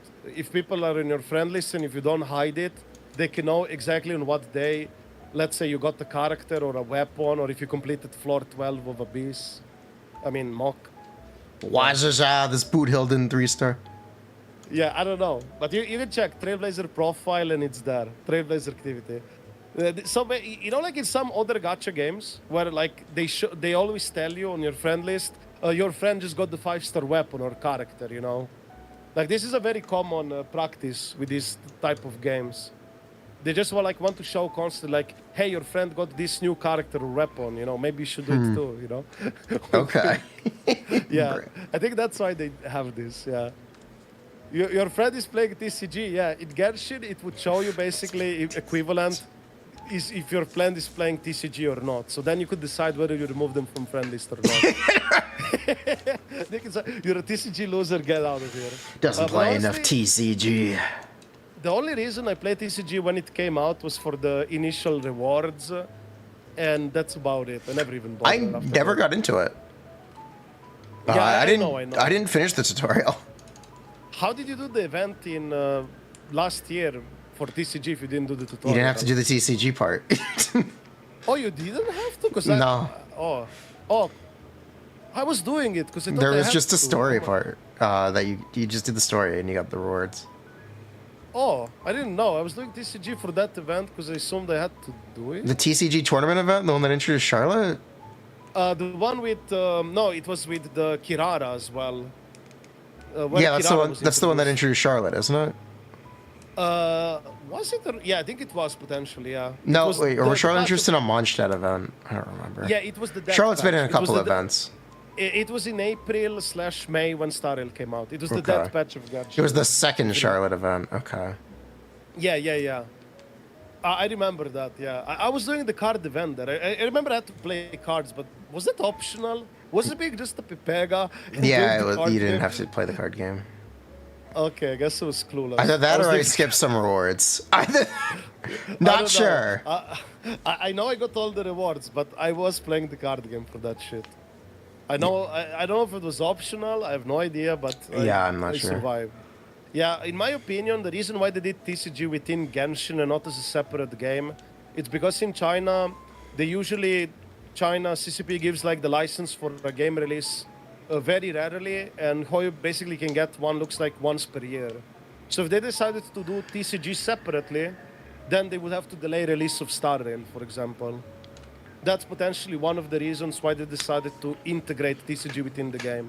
Because that way they circumvent this issue. Wow, With the that's licenses. Yeah. awful. I feel like it would really be more successful I know, if it was a should be separate app. separated, but I think that's one of the major reasons. Because CCP is very, like, lately against games. They, like, want to control a lot of, video games and stuff. And they limit a lot. Pretty good reason. How many, yeah, I know. But they basically limit a lot of how many games are released within the country. And obviously, like, even less for foreign games, very barely. Yep. It's mostly, like, from the China within. And they get, like, the license, like, to release the game. Usually, when you get it, it lasts about 12 months. So, for example, when HoYoverse or, let's say, Azur Promilia gets the license to release the game, you will know that the game is going to come out within 12 months. Yep. That's how we knew, for example, for ZZZ and WuWa, it's going to be, like, next year from last year when they got that license. For example, yeah, Nikkei is not from China. Nikkei is from South Korea, so it's a bit different there. But that's the reason why I believe the TCG is not separate. WuWa's license expired in October. They technically could have pushed the game out, but they didn't want to release it after Z is the thing. Yeah, also extending and also Natlan would be out by then. Pretty much as well. Yes, and Natlan would also be October out by would then. be around anniversary of Genshin. Probably not a good idea. Because, like, Ani for Genshin, usually it's like, some big... If you have enough potential. confidence in your product, you would go head-to-head? Yeah, but they obviously didn't. Why do you think they're giving you 30 pulls not by mail when ZZZ comes out? They literally, I would say they don't have much confidence in the product where you have to log into their game, do something to pick up those pulls.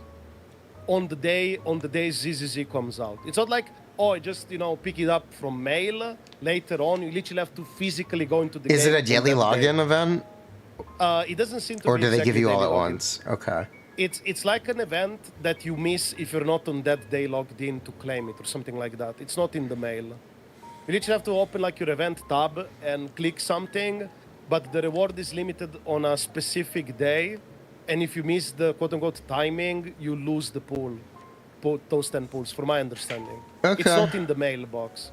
It's not like, I'm just going to log in, 1 week later it's going to be in the mail. No. Interesting. Yeah, and that's what tells me like their confidence in the service is not as high if they're doing that. And a lot of people were saying ZZZ and WuWa doesn't compete. I was telling for months they certainly do. They are not exactly the same, obviously, but they definitely do compete against each other to some extent. Do you have a preference, since you said you played the Z's beta? Preference, I would say like this. I enjoy WuWa for what it is, but I really dislike the corporate side of WuWa that they push the game in this state.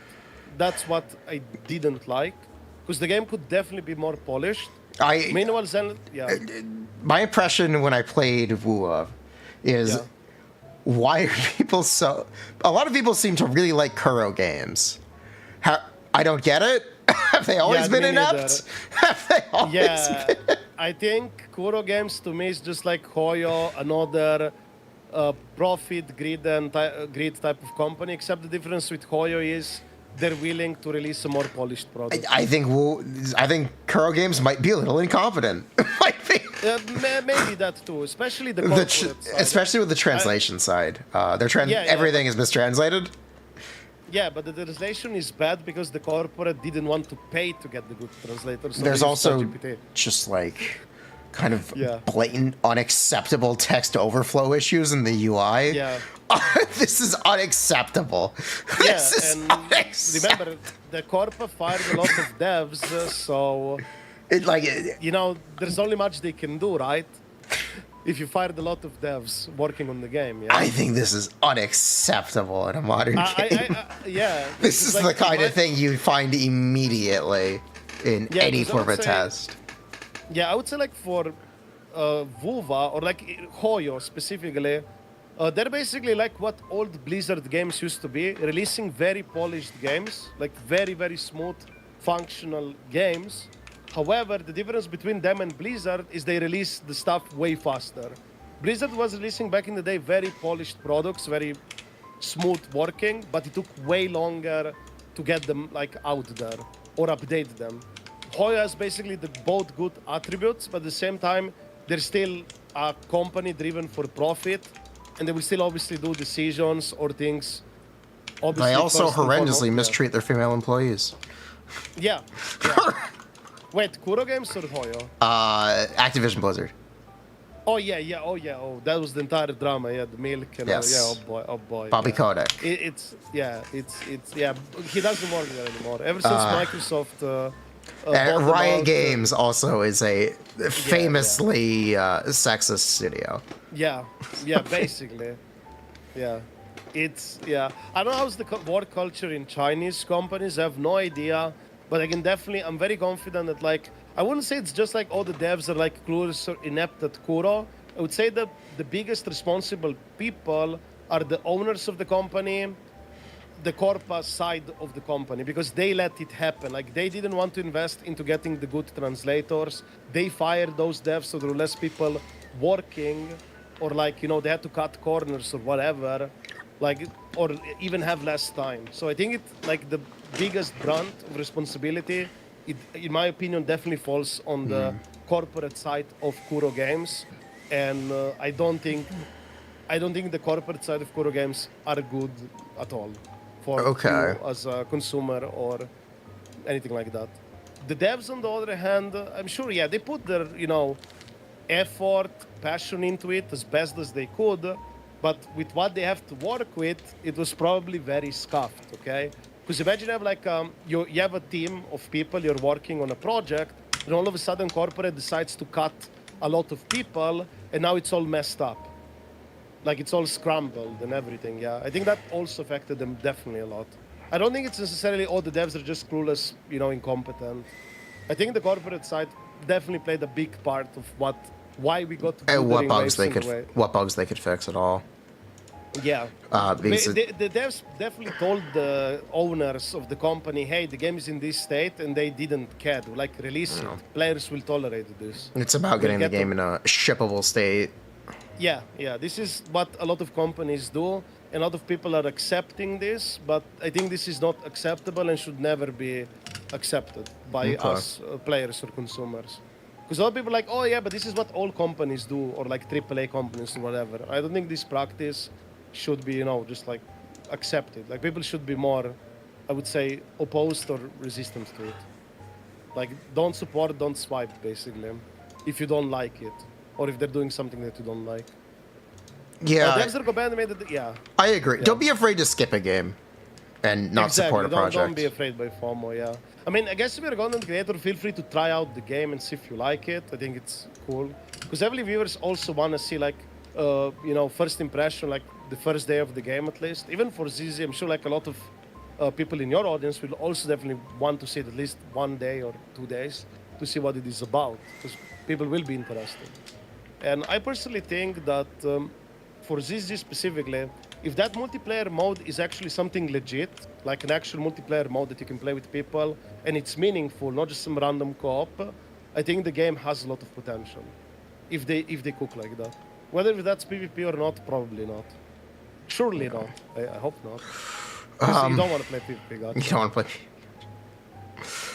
play. Yeah, it's probably not a PvP. I'd assume it's some kind of co-op feature, like a co-op raid. Something like that. I mean, the co-op raid technically already exists for the boss fight, so I'm not sure. You could do that for a score. Yeah, it could be something else, but it's basically, they said specifically a multiplayer battle mode. So it's like a multiplayer mode type of thing that's not the existing co-op. It's like, it's basically a feature to do multiplayer of something, but we don't know exactly what. Multiplayer Also speaking of PvP gachas or gachas in general, are there any other gachas, type of gacha systems games that you played before? Genshin? No, Genshin was my first gacha game. I see, yeah. I wasn't into one before then. You're Yeah, playing MMOs, you're playing gacha games, you're all over the place. Yeah, no. I meant I actually played gacha, like actual mobile gacha games. Okay. Like, I played it before Genshin, so I wasn't like completely clueless or new to it. Like, I had an idea like how they operate in a way, but right.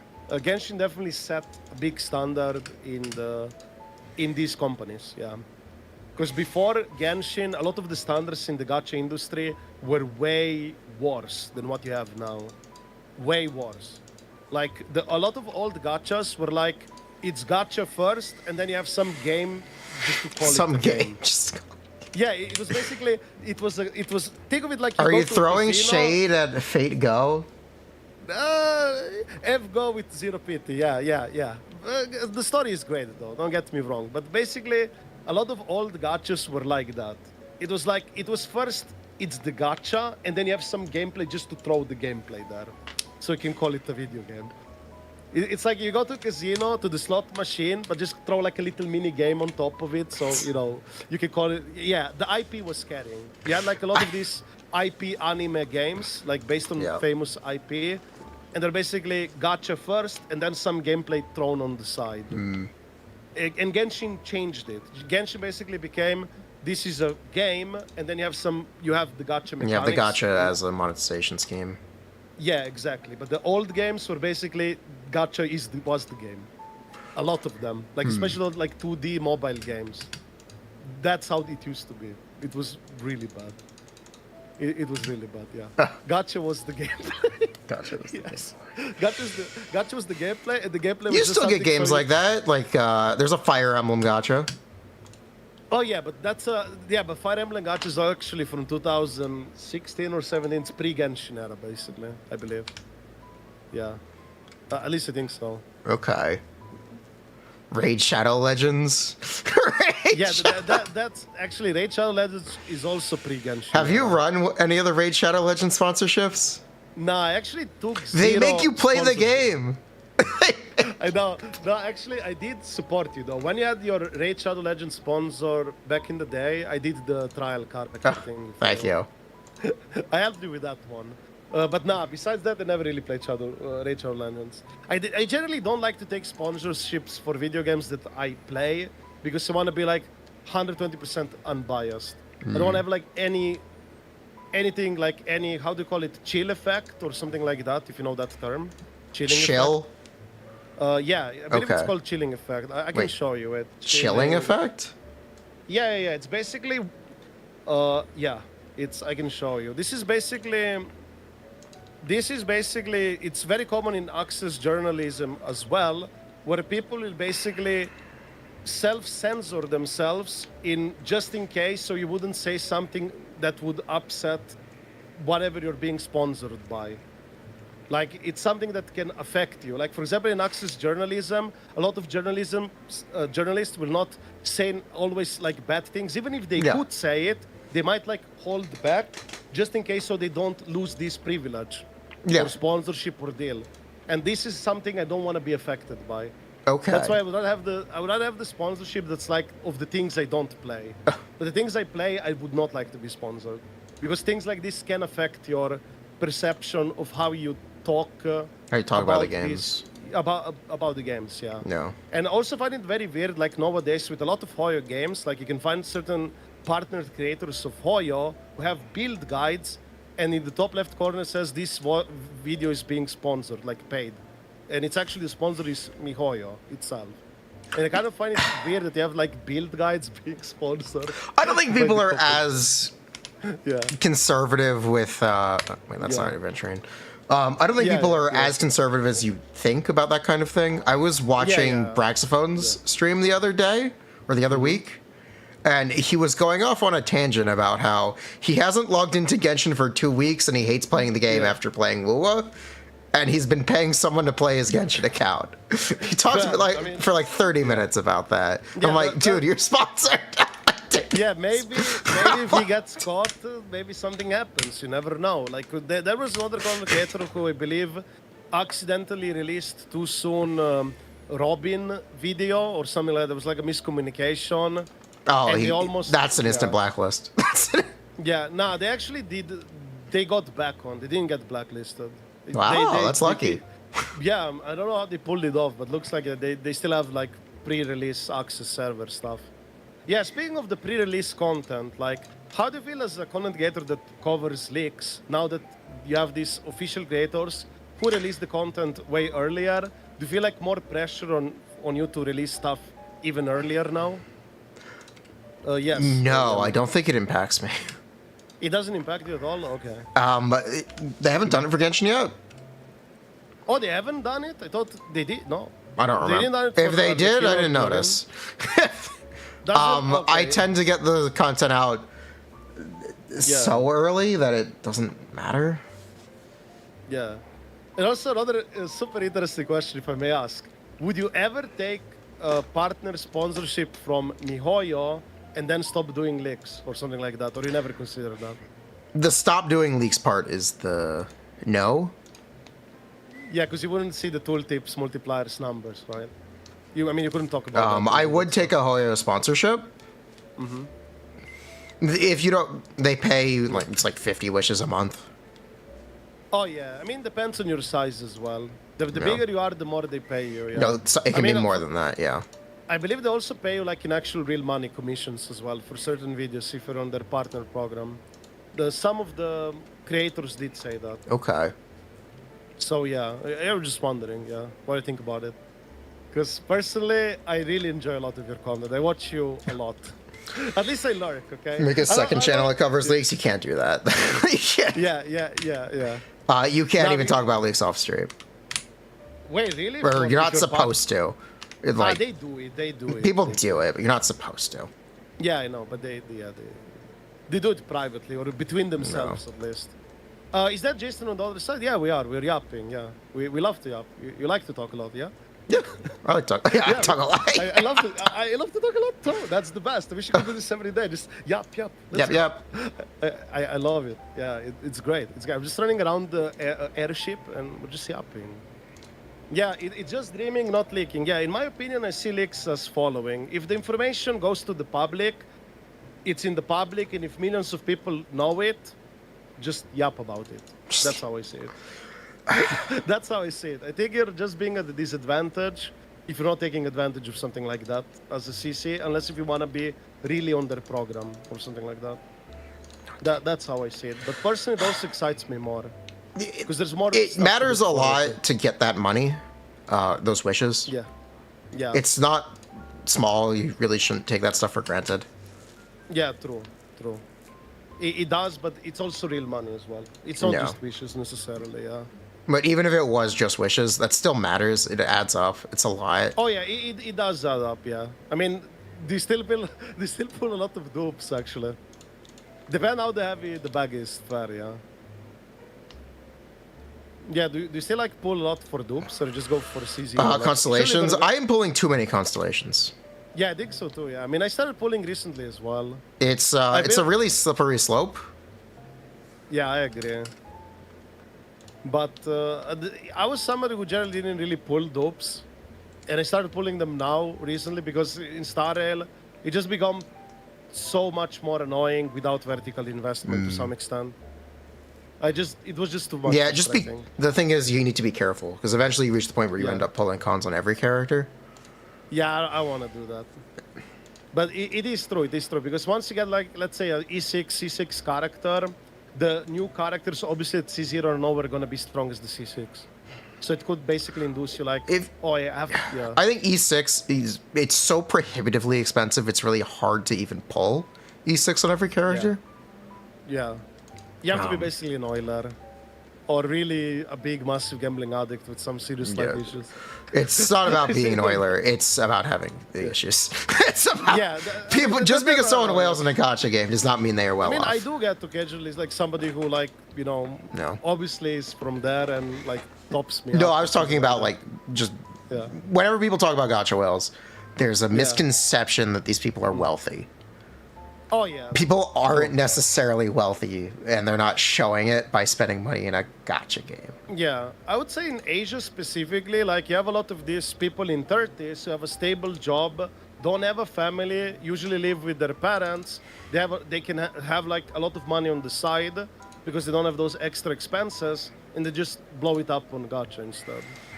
I think that's one of the major. I don't think that's what speaking for the American audience, I don't think that's what the average like consumer looks like. Oh, yeah. It's really just someone who's very irresponsible with money. It's not, and just doesn't have. it's not even that they have too much of it, it's that they don't have enough. It's Yeah. I would say for Western, definitely. I would say in Europe, we're definitely like a lot of low spenders or free-to-play culture here. I know a lot of, or I know someone who whaled for CSIS characters through college and just accumulated credit card debt. Just that's irresponsible. Yeah, that's really bad. Yeah, because at the end of the day, these gacha games and stuff like monetization systems are predatory, and if you're more susceptible to this stuff, you can easily fall into it. Yeah. You have to be very careful, like super strong self-control. Yeah, for me, like I was having C0 Genshin characters 5 stars for until a few months ago when somebody topped me up to get C6 Arlecchino. I mean, they code shopped me, so. Oh, congrats. Yeah, but basically before that I had everything C0. Because I was like, I just rather have more characters, yeah. That's why. Never really got into dupes, for example. But in Star Rail, I went even on my free-to-play account, because I play 2 accounts in Star Rail, more content. I went with some dupes or weapons to make it like a bit easier when I don't have the turbulence or stuff to help me out, because it was really frustrating. Imagine like hitting a wall for hours, and the only way you can win is with pure RNG, and it's not like even a skill issue. It wasn't fun. But talk about characters and like some characters being an advantage. I'm a really big proponent for like support constellations, and Honkai Star Rail that's pulling Eidolons for harmony characters. So stuff like E2 for Ruan, Mei, Robin, Sparkle. I feel that those are, in my opinion, they're technically not damage efficient, but they're more efficient for an account because they help you play more DPS characters.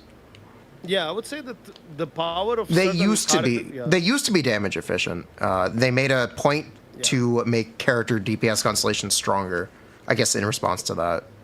Yeah, but I would say in Star Rail, for example, with Ruan Mei type of characters, if you invest vertically into Ruan Mei, let's say you go E1, she works pretty much in all modes, endgame modes. So that's also another benefit, I would say. However, they can easily break her. If they decide to release enemies where they have toughness immunity that you can break, then her value drops a lot, for example. But she's still, like, these type of characters, if we go vertical investment where they work effectively in all endgame modes. It's not like Jade, I'm only really good at PF. I think those going vertical a bit can make the game easier for players. Or you struggle less, especially the weapons. I feel like in Star Rail, a lot of characters are balanced around the weapon, like as a base to some extent. You can say the same thing about Genshin. It's why I think it's a little weird that 5-star weapons are treated as a standard in Honkai Star Rail, but not Genshin. They're also treated as a standard in, they are in China. Wuthering Waves now. Yeah, in China, actually, Genshin weapons, I believe R1 is treated as a standard in China TC, no? That I'm not familiar with. I believe that's the case. Chat, feel free to correct me if I'm wrong. Yeah, Honkai has less options as well, the way it's designed, It doesn't really. Characters all have 4-star weapon options. No, I meant in 5-star options. Like, also in Genshin, like, a lot of weapons, I would say, are even the 5-stars, like, you probably have more flexible weapons than Star Rail. No, you really don't. Have you read the newest 5-star weapon, Heartstring Silver? No, I can check. Oh, you haven't read the Bonut? Oh, hold on. Let me get the Bonut for you. Sure. I mean, I can open Hakushin. Is it on Hakushin? Yeah. Yeah, it'll be on Hakushin. Okay. Is it? It's called Heartstring Silver Shower, something like that. Oh, it's the Silver Shower Heartstrings. The equipping character can gain the remedy effect. When they possess 1, 2, or 3 remedy effects, their max HP is increased by 12, 24, or 40%. 1 stack can be gained under the following conditions. 1 stack when you use an elemental skill. 1 stack when the value of a bond of life increases. 1 stack for performing healing. Stacks can be triggered when the equipped character is not on field. Each stack's duration is counted independently. In addition, when 3 stacks are active, Elemental Burst crit rate will be increased by 28%. So it's basically just it's also only for elemental burst. Wow, okay, this is terrible. But I This can tell is you, in my defense. the only character that can use this weapon is Sichuan. No other character can reach all 3 passive So I'll conditionals. tell you, this is a newer weapon in Genshin. They learned by the Starrel playbook. That's my. I think there's They a learned- misconception of okay. So there's this Varka. Navi's weapon, Verdict, literally requires crystallized reactions. Yeah, it looks really cool, that weapon. Uragu Mizugiri requires geo damage. Yeah. But these are all Fontaine. Actually, no, that one isn't Fontaine. No, those are all Fontaine. But lots of the. they're all Fontaine. But Okay, even yeah. non-Fontaine weapons, there are stuff like Kagura's Verity, which is the Guy weapon. Gains Kagura dance Yeah. effect when using elemental skill, causes elemental skill damage Yeah, of a character I've wielding this seen weapon that, to increase by 12% for 16 seconds, max of 3 stacks. You get an extra 12% when you use your elemental skill 3 times. Yeah, but I don't think it was as prevalent before Fontaine, you know? I think Or there, was it? It was. it arguably was. There's a misconception that Yeah. people still think weapons like Staff of Homa are very good, or Miss Splitter are good universal pulls, when in reality 2 years they ago. aren't. I think there's this misconception came from, yeah, 5-star weapons are better. If there is a 5-star weapon, it can carry based on the main stat and the base attack increase. And that's all you really need for a character. So, arguably, weapon passives have always been conditional. Even Staff of Homa has a sub 50 passive for more than half of its buff. So I think it's a little bit of rose tinted glasses. Oh, fair. Also, what do you think of Emily, especially her design? It was very controversial by people. Emily, What do you think her about design? Yeah, do you She's like cute. it or not? Yeah, she's cute. Yeah, I think it's all right. Yeah, a lot of people didn't like it for some reason. I'm not sure. Yeah. Emily's a really different character. Her teams are super limited. Yeah, this is a thing I forgot to ask. It's you probably already answered. Is there any way for Dehya to be used? Yeah, you can just deal with Emily. Absolutely. At C0? Yeah, absolutely. Does it actually... Do I have to... I have C2 Dehya. Can it actually work? Yeah. What Emily does is she just does damage. But because she just does damage, she does dendro damage. There is a set that you can put on any character who does elemental skill or burst damage to increase the dendro damage of an ally. What's the name of the set, actually? I forgot. Deepwood. Yeah, Deepwood. Okay, Deepwood, yeah. Deepwood I know, I have it, yeah. is kind of... It's a good enough set to the point where you can just use Emily with Dehya as a defensive character, and it's fine. Would you rather use Xiangling in most cases? Yeah, but Xiangling's not a pseudo-shielder. Yeah, but Dehya's waifu, surely.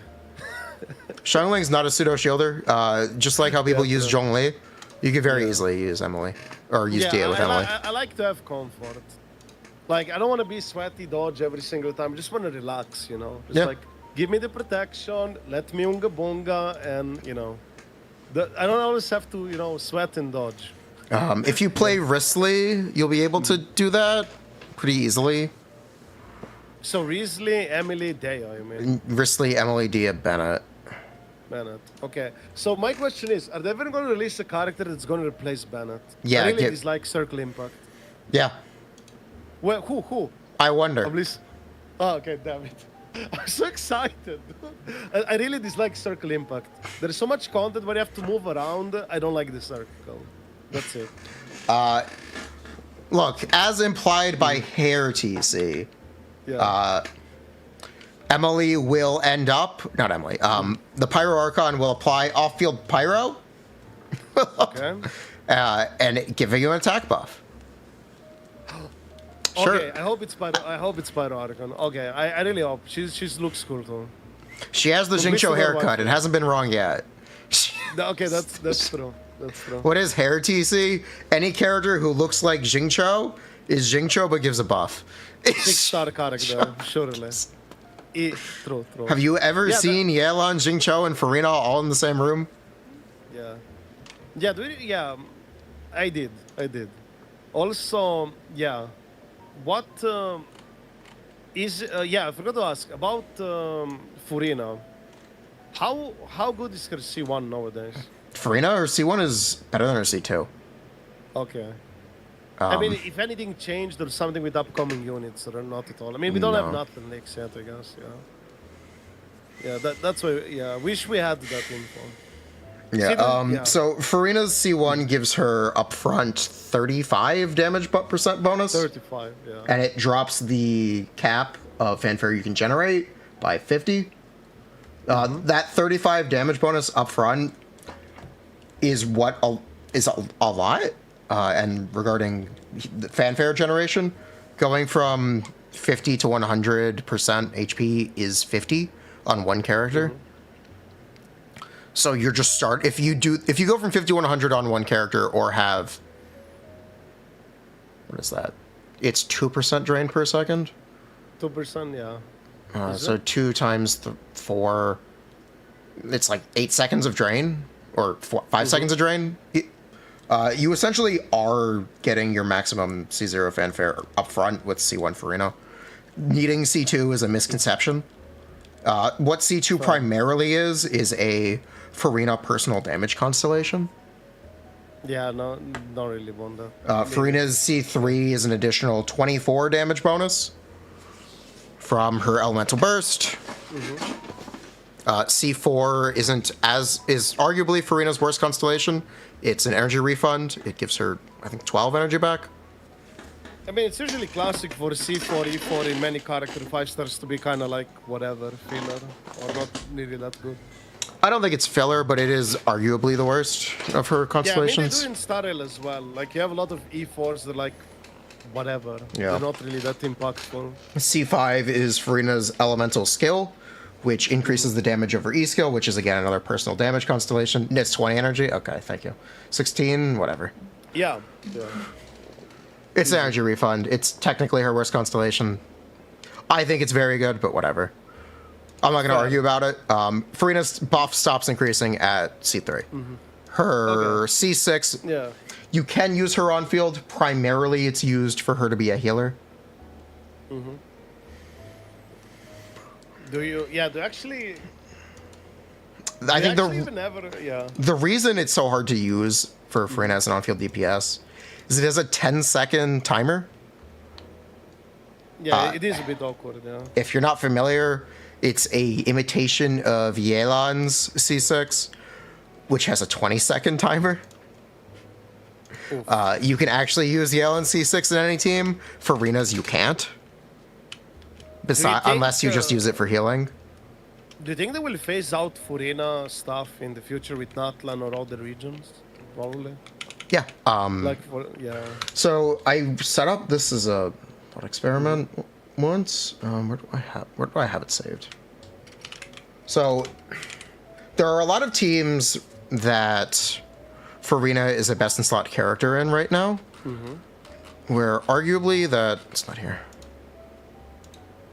Arguably that shouldn't be the case. So teams where their Hydra app is inconsequential. So stuff like Wanderer or Risley teams. Those are the primary examples. Raiden as well, but Raiden is mostly a Chevreuse character now. Navia. Fair. Navia is an example of one where, because Furina gives so much of a buff, she's technically a best in slot character right now. For those teams where it's inconsequential, having a Pyro character who increases your base attack and does maybe similar damage is enough. Or not base attack, or gives you a bunch of attack percent, is enough to replace Furina in most of these teams. Also, the question is, how much copium is Chevy at C0, actually? Not. Chevreuse C0, 40 attack percent, 40% shred. Okay, cool. Absolutely fantastic character. And it's all full uptime. It's all... Okay, so I do not have C6 Chevreuse. My Chevreuse is C3. Anytime you see me play C0. Chevreuse on screen, it's C0. Fair, fair. Yeah, I was wondering, like, what would be a comfortable team? Probably not the best. With Chevy and Chlorine. Chevreuse Clorind. Is Did it you with end Bennett up? and Fischl? That's what You can do that's Bennett what, like, Fischl. You can do Sara instead of Sorry, Fischl. C5 though. So I'm Okay, not then sure no, about that. you can't do that. Yeah, No. yeah, exactly. You're going to be using Fischl. You can use Beto if you want. Other options, you can replace Bennett with Shanling. One for the other. Oh god, can I get rid of them one day? Oh my god. Yeah, like I know it's great, but I wish there was another alternative. They always have to look at Bennett or Shanling.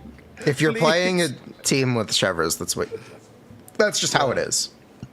Okay, feels bad about There's no way around that. You need Pyro Yeah. app. You need or I'll tell you a like buffer. this, whenever they release another Pyro app, surely one day, maybe Pyro Archon, anything. Yeah, you could use Dehya. You could use Toma. Those are the other options. Yeah. Okay, yeah, Tomo could be fun, yeah. But still, just something different, yeah. It Yeah. kind of gets stale, to me at least. So it's like Bennett everywhere. It just kind of gets stale to me. Yeah, you can definitely use Toma or Dehya instead of Shangling. If you use Okay. Dehya, you may want to use Sack Sword on her or Sack Claymore fair. to I drop her actually cooldown used to that, yeah. 16 seconds, because that way you'll be able to take a shorter rotation. I Toma might has actually- cooldown reduction built into his kit. His C1 is a 3-second reduction, which makes his burst 17 seconds. Yeah, I think I will try that actually.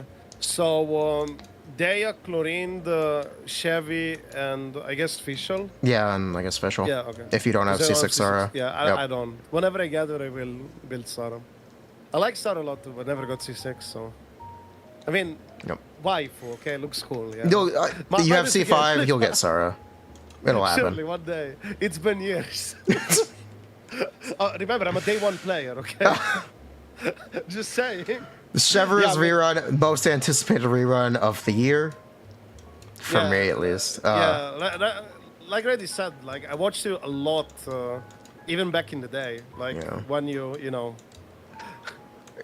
I think it was like 2.x patches. Yep. It was in Azuma. I think it was 2.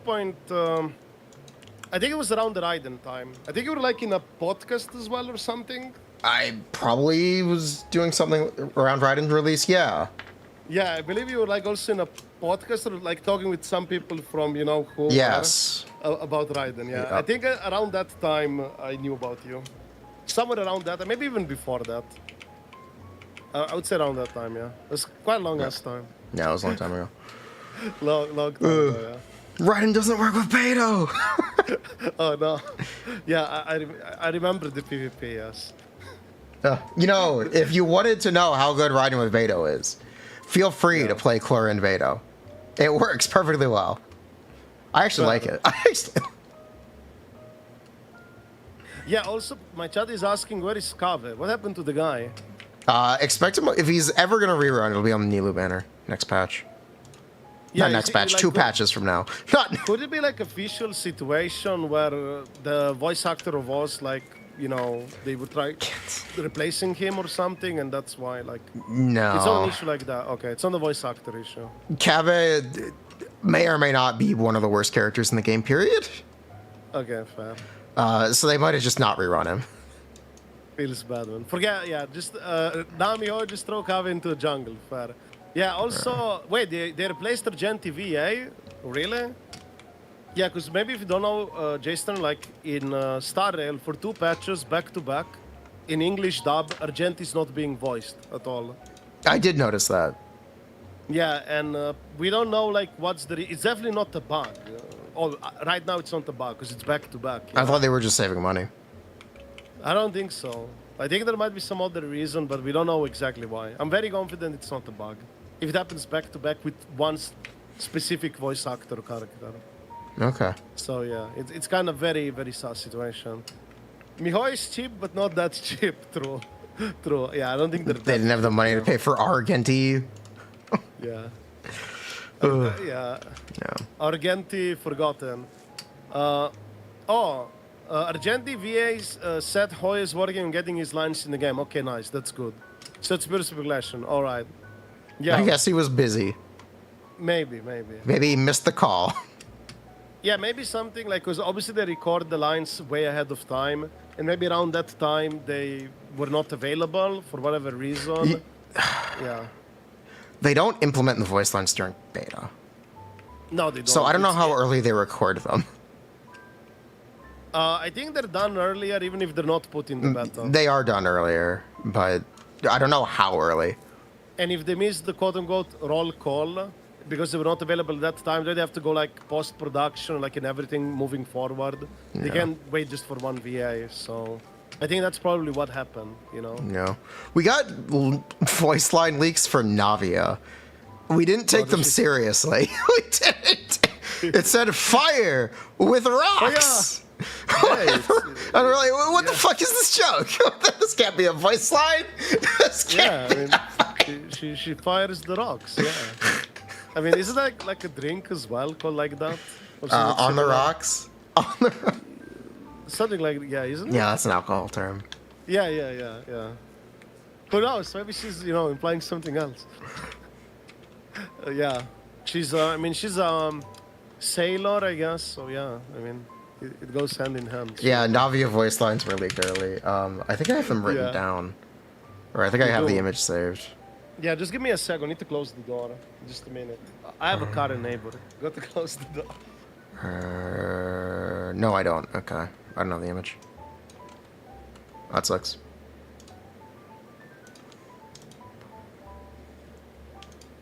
Umbrella Warfare, I guess. From Spino with love. Yeah. Okay, door successfully closed. Yeah, okay, I'm here. What's up? Yeah, Navia's voice lines leaked. I don't think I took them seriously when they leaked. I'm trying Well, to at least find you the take now- leak. Whatever. Yeah, at least you take every single one now, seriously. If anything happens, surely.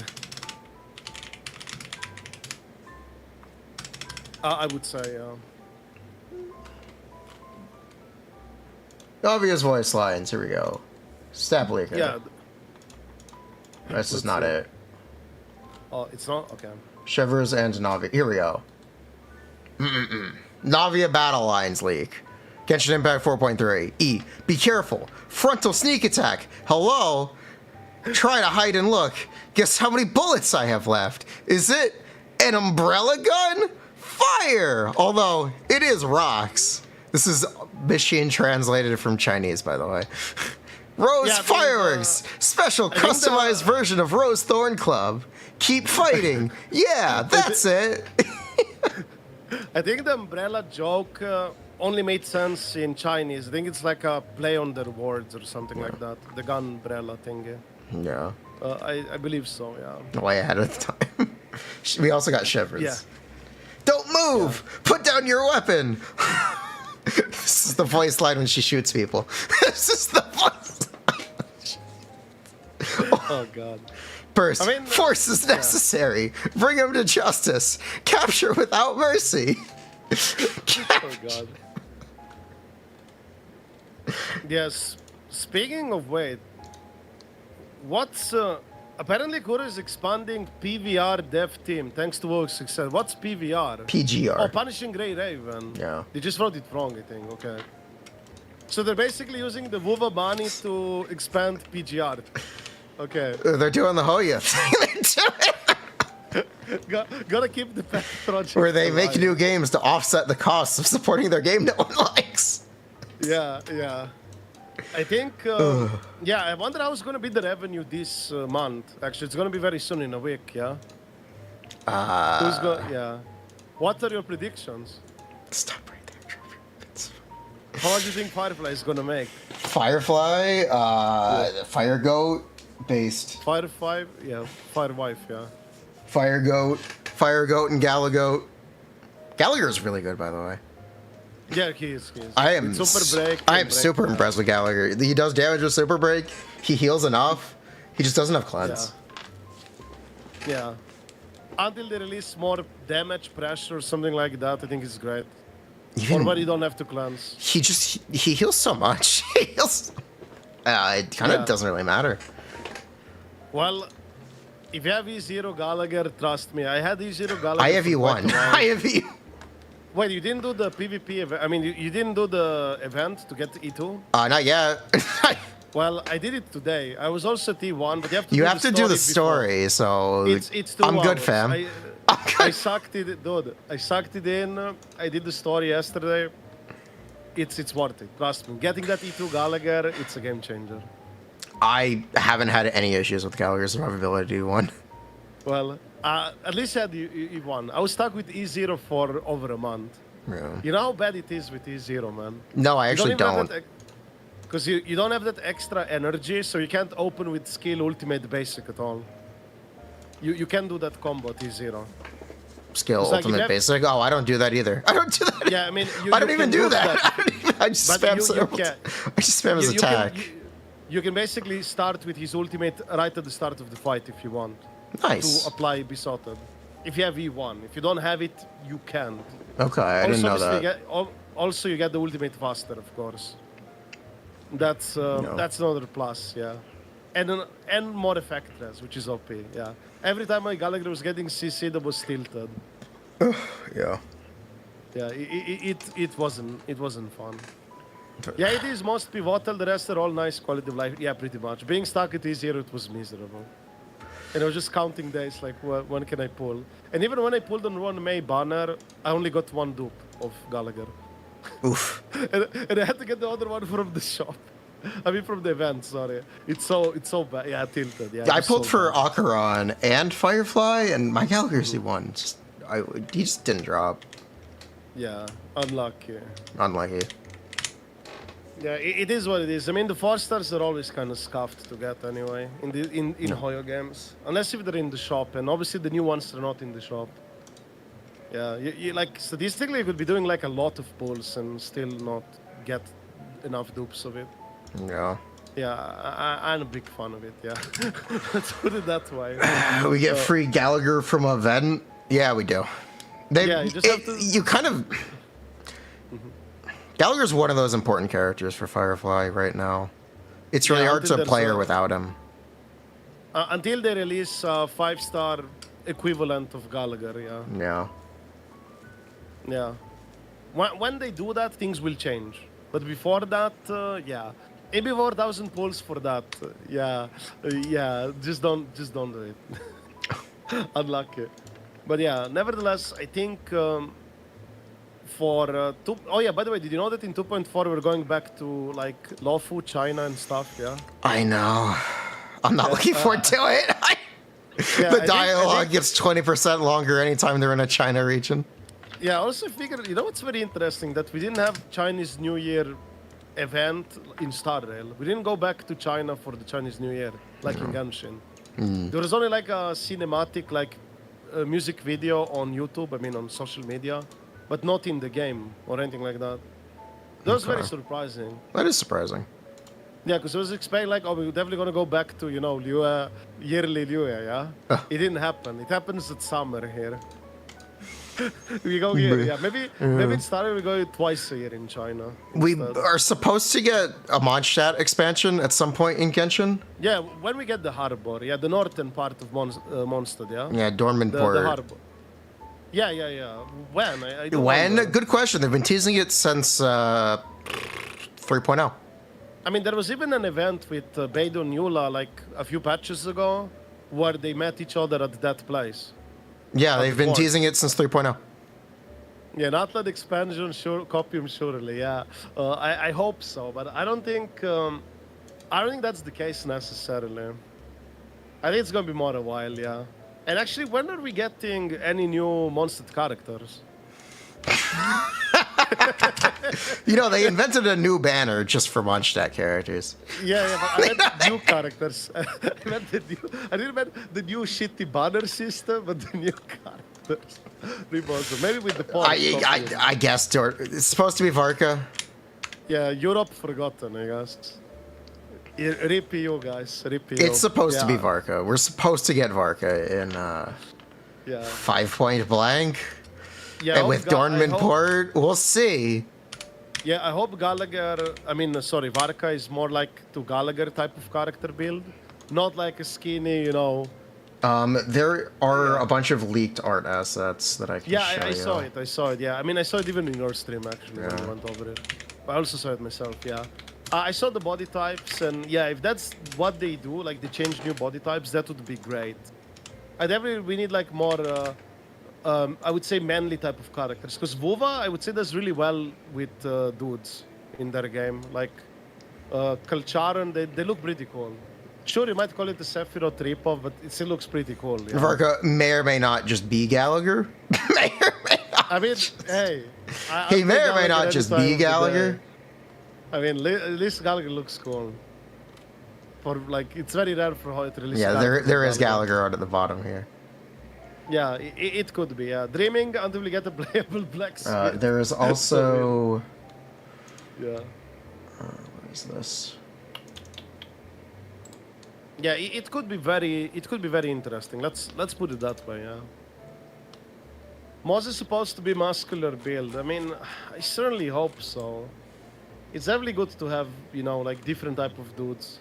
I don't like always, you know, like how to put it, Ayatos, Ethos, and stuff like that. You know, more Gallagher-like type of character builds. Yeah. I like Risley. Yeah, I like Grizzly too. I pulled him. Absolutely. He's fun. I like the punch feel to the character. It's very pleasant. Very cool. They really cooked well with the character. Like, aesthetic, gameplay, design-wise, it's pretty fun. Sure, you can say it's like Wanderer, like, you know, left kick Fiesta, but it does, like, you have a feel with his punches when you're... The Wanderer example is something that I really like. You don't like it? No, it's something that I specifically really like, because Wanderer and Risley are superficially the same character. Because they're on different elements, it changes literally everything about them.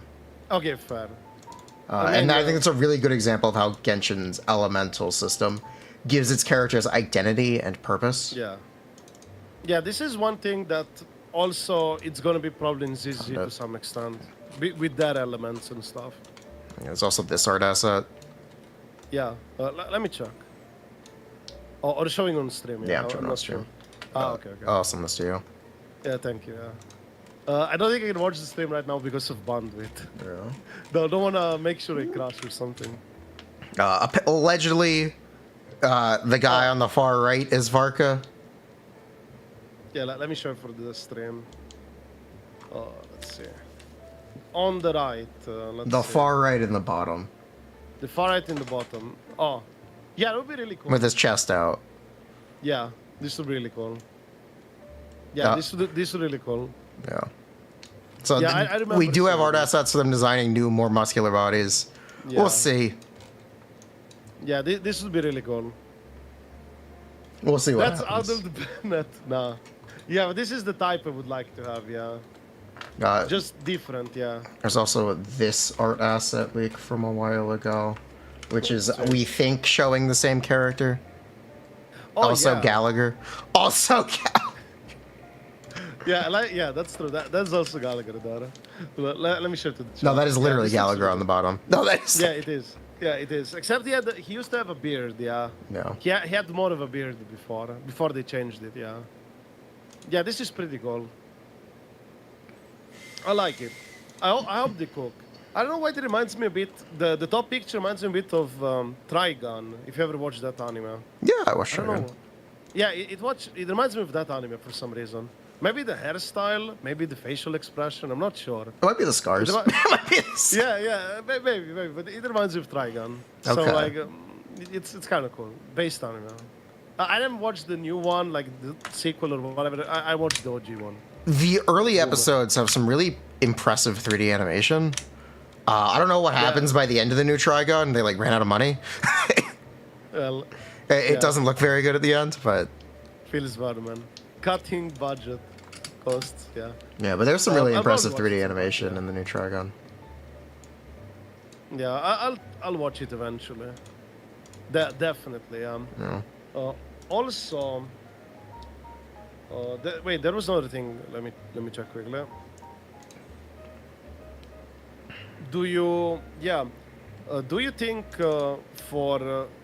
actually this is a WuWa question again. Do you think it's very weird they decided not to have a 1.1 live stream or anything like that for 1.1 patch? Didn't people make fun of their first live stream? I know, but it's like, do you think Do you think that's the reason why they canceled? Yes. Yeah. I mean, couldn't they change it? Like, just use the Chinese one instead, which was good. Like, You'd have the to Chinese pay one was good. translators. Sure, okay, they would have to pay somebody to write the subtitles. I mean, as if they're not potentially using ChatGPT anyway. But okay, sure. I guess that's an issue. All right. I guess It is an issue. It's an issue. Technically. Fair, yeah. But nevertheless, Live streams are not common in gacha games, except for anniversaries, says my chat. These aren't okay. gacha games, though. They're live service games that just happen to have gacha monetization. Yeah, because it makes most money. Obviously. Warframe used to do weekly dev streams. I don't know if you've ever played Warframe. But yeah, they did weekly development streams where they just showed a bunch of shit that they would never release, like half the time, and then the other half of the time they would actually just show content in a like very unfinished state. It was at the time like, damn.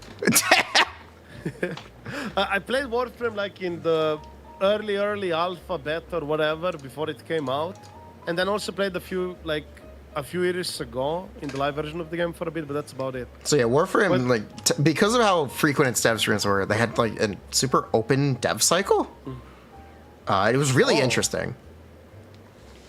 Yeah, I mean, I guess they do it a lot now with Kickstarter games, or like where they like, I guess how is it called? The name of the game? Star Citizen or whatever, like open updates to the community. Like all these type of games where they're being like directly invested by the players, they usually like have like weekly or monthly reports of what's going on. Sony State of Plays have not been, I think the Nintendo Direct was decent. They're really fun marketing events. I don't think they're exactly like that open door development thing. What would be a good example of something today?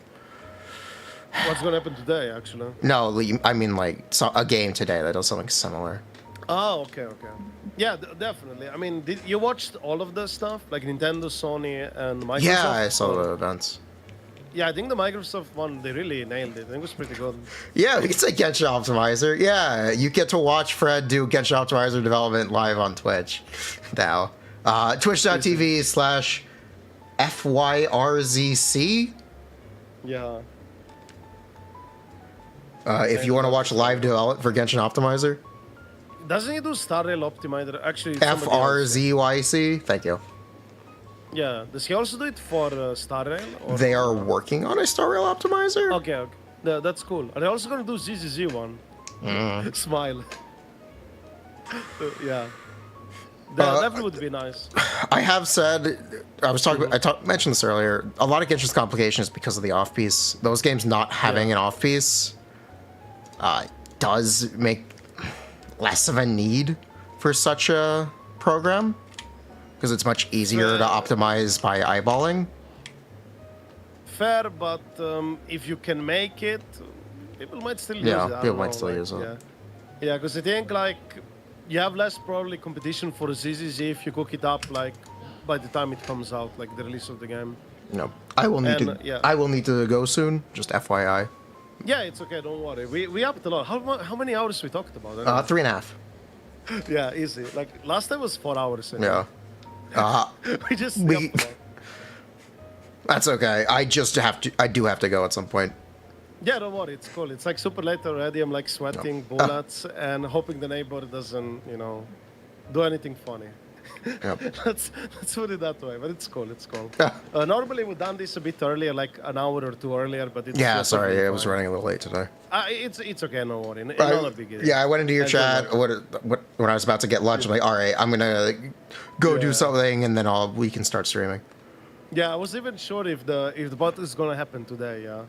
Yeah. I was like, I wasn't certain. No, I wasn't trying to play you off. I wasn't. No, it's okay. I knew it would be another day anyway. But it's cool. Thank you. It's fun. I love it. Yeah, I'm happy to.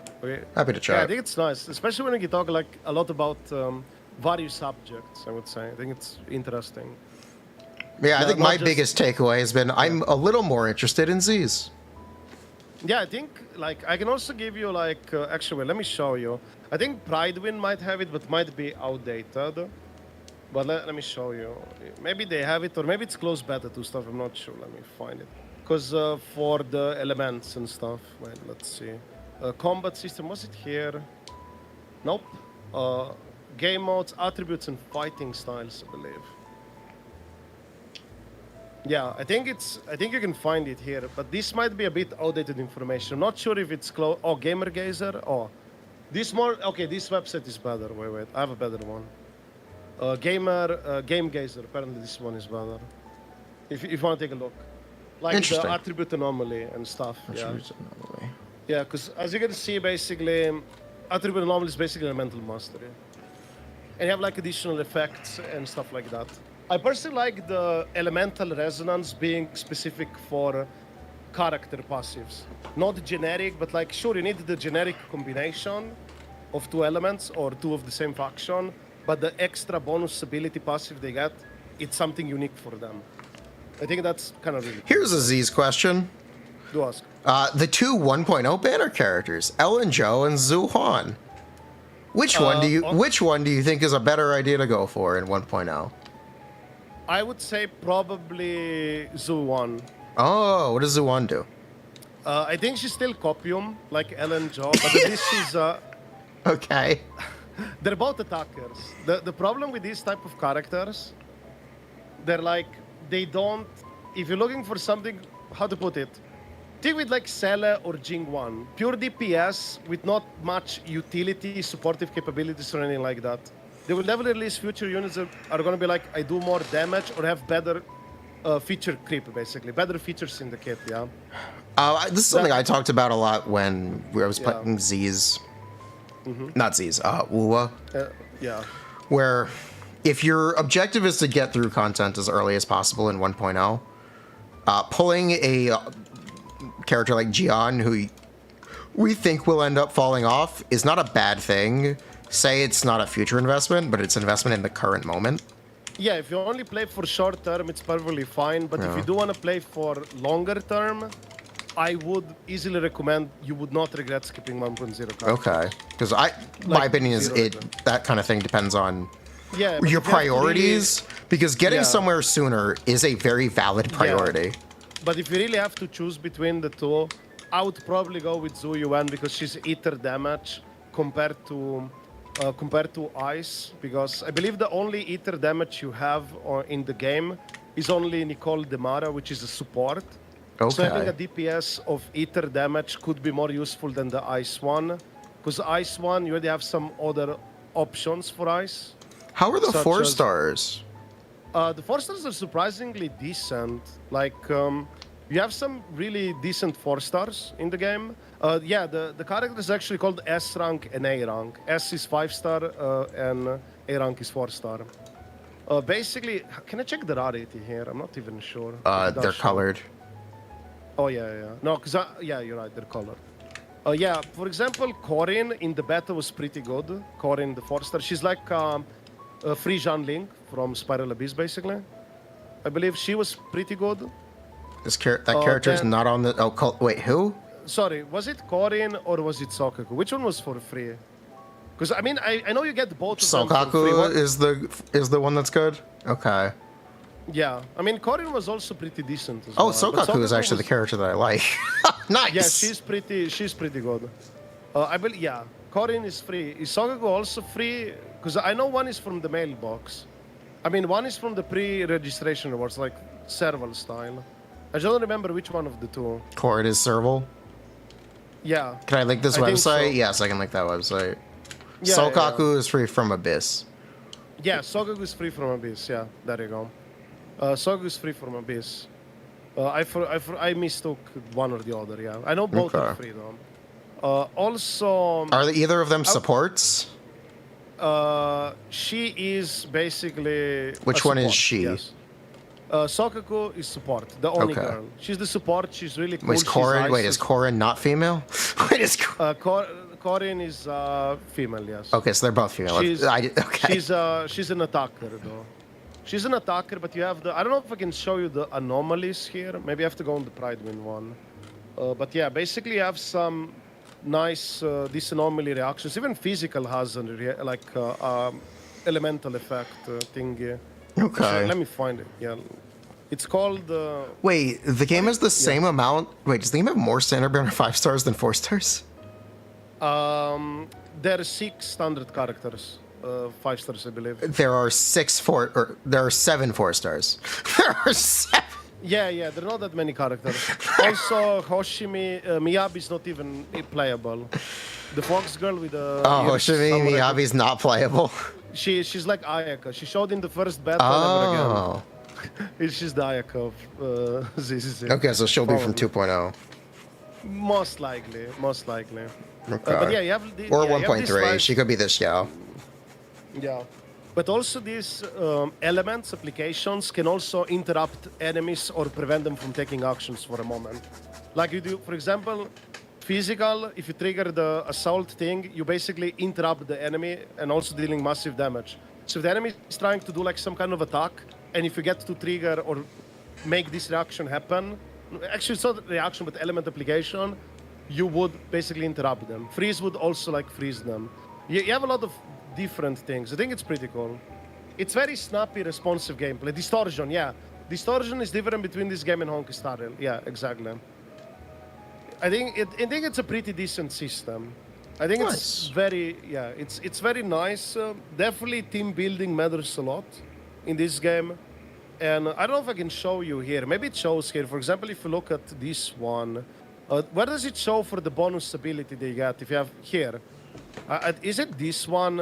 Was it this one?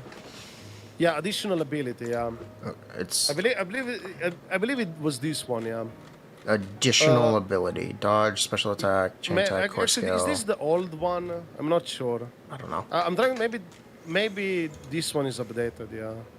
I'm not sure. Where does it show their passive ability? Actually, I'm trying to find it. Is it under talent or the constellations? I'm trying to remember where does it show? Is it core skill? It's core skill. It should be core skill, yeah. Yes. Additional ability, Yeah. group set meal. When there are 2 ice agents when Sokaku it's an opponent, the skill's decibel gain rate is increased by 45%. Man, what's with all the that's music the motifs? Yeah, decibel rating is the ultimate, not energy. Energy is for skills. Basically, skills don't cost energy, but if you have enough energy, you use enhanced skills. And ultimate is called like decibel rating for the ultimate charge. And ultimate is shared between all characters. What's One with all ult the for all. music motifs? Between this and WuWa. Yeah, I have no idea.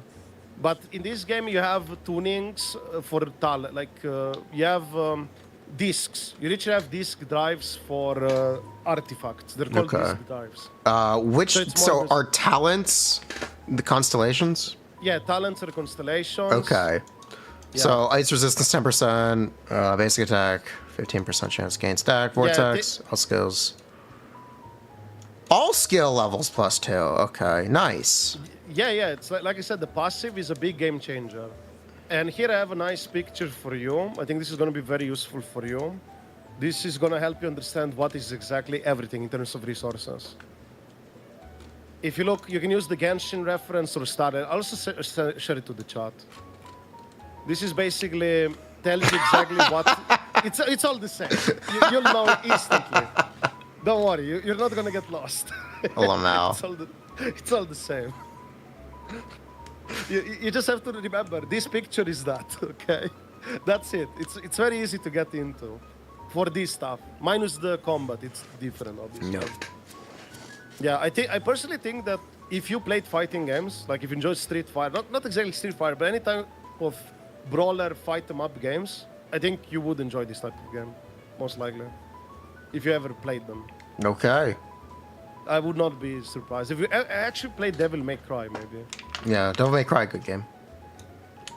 It's not exactly like Devil May Cry, but it can give you sometimes the vibe. You don't have the aerial combat part here, though. Okay. Not yet. There will definitely be a flying character. Yeah.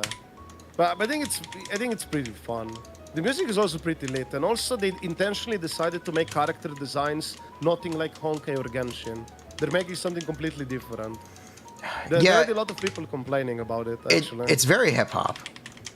Yeah. A lot of people are complaining, like, why is it not like the previous Hoyo characters? Why is it so different? Like, this is literally, there's literally only 2 furries in the game, and by leaks, there's not much furries. It's just waifus and some dudes. It's primarily waifus, actually. Oh, you think they're gonna back off on furries? There's literally, out of the 10 character leaks or whatever we have, I think there's only like 1 furry concept art. Okay. Actual furry. So I don't think there's gonna be that many furries, no. Based on the leaks, no. Doesn't look like. Interesting. Also, the bear guy is actually, in lore, he's actually like an accountant. Like, he does math or something. I'd let him do my taxes. Yeah, he does the taxes. It's kind of funny. That is funny. He doesn't look the part, but yeah, he does the taxes. And the faction, his faction is called actually Belobog Industries, heavy industries. So it's basically a reference to Branya. Belobog, yeah. Although this game came out, I mean, the closed beta 1 came out before Star Rail came out as a game. So technically, you know, they already used this reference before even Star Rail came out, yeah.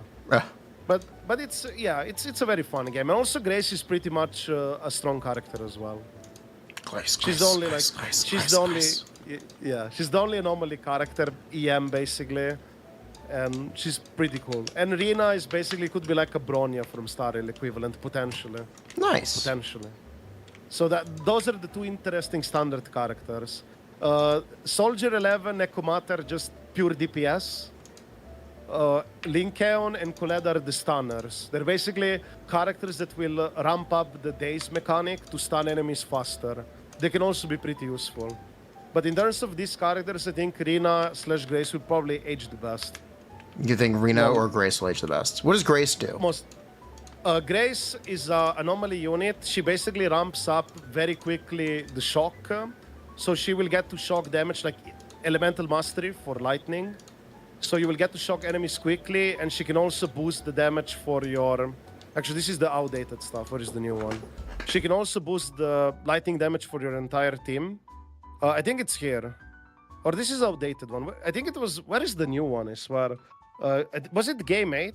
Zenless Zone 0? Because I believe one of them has the updated kits.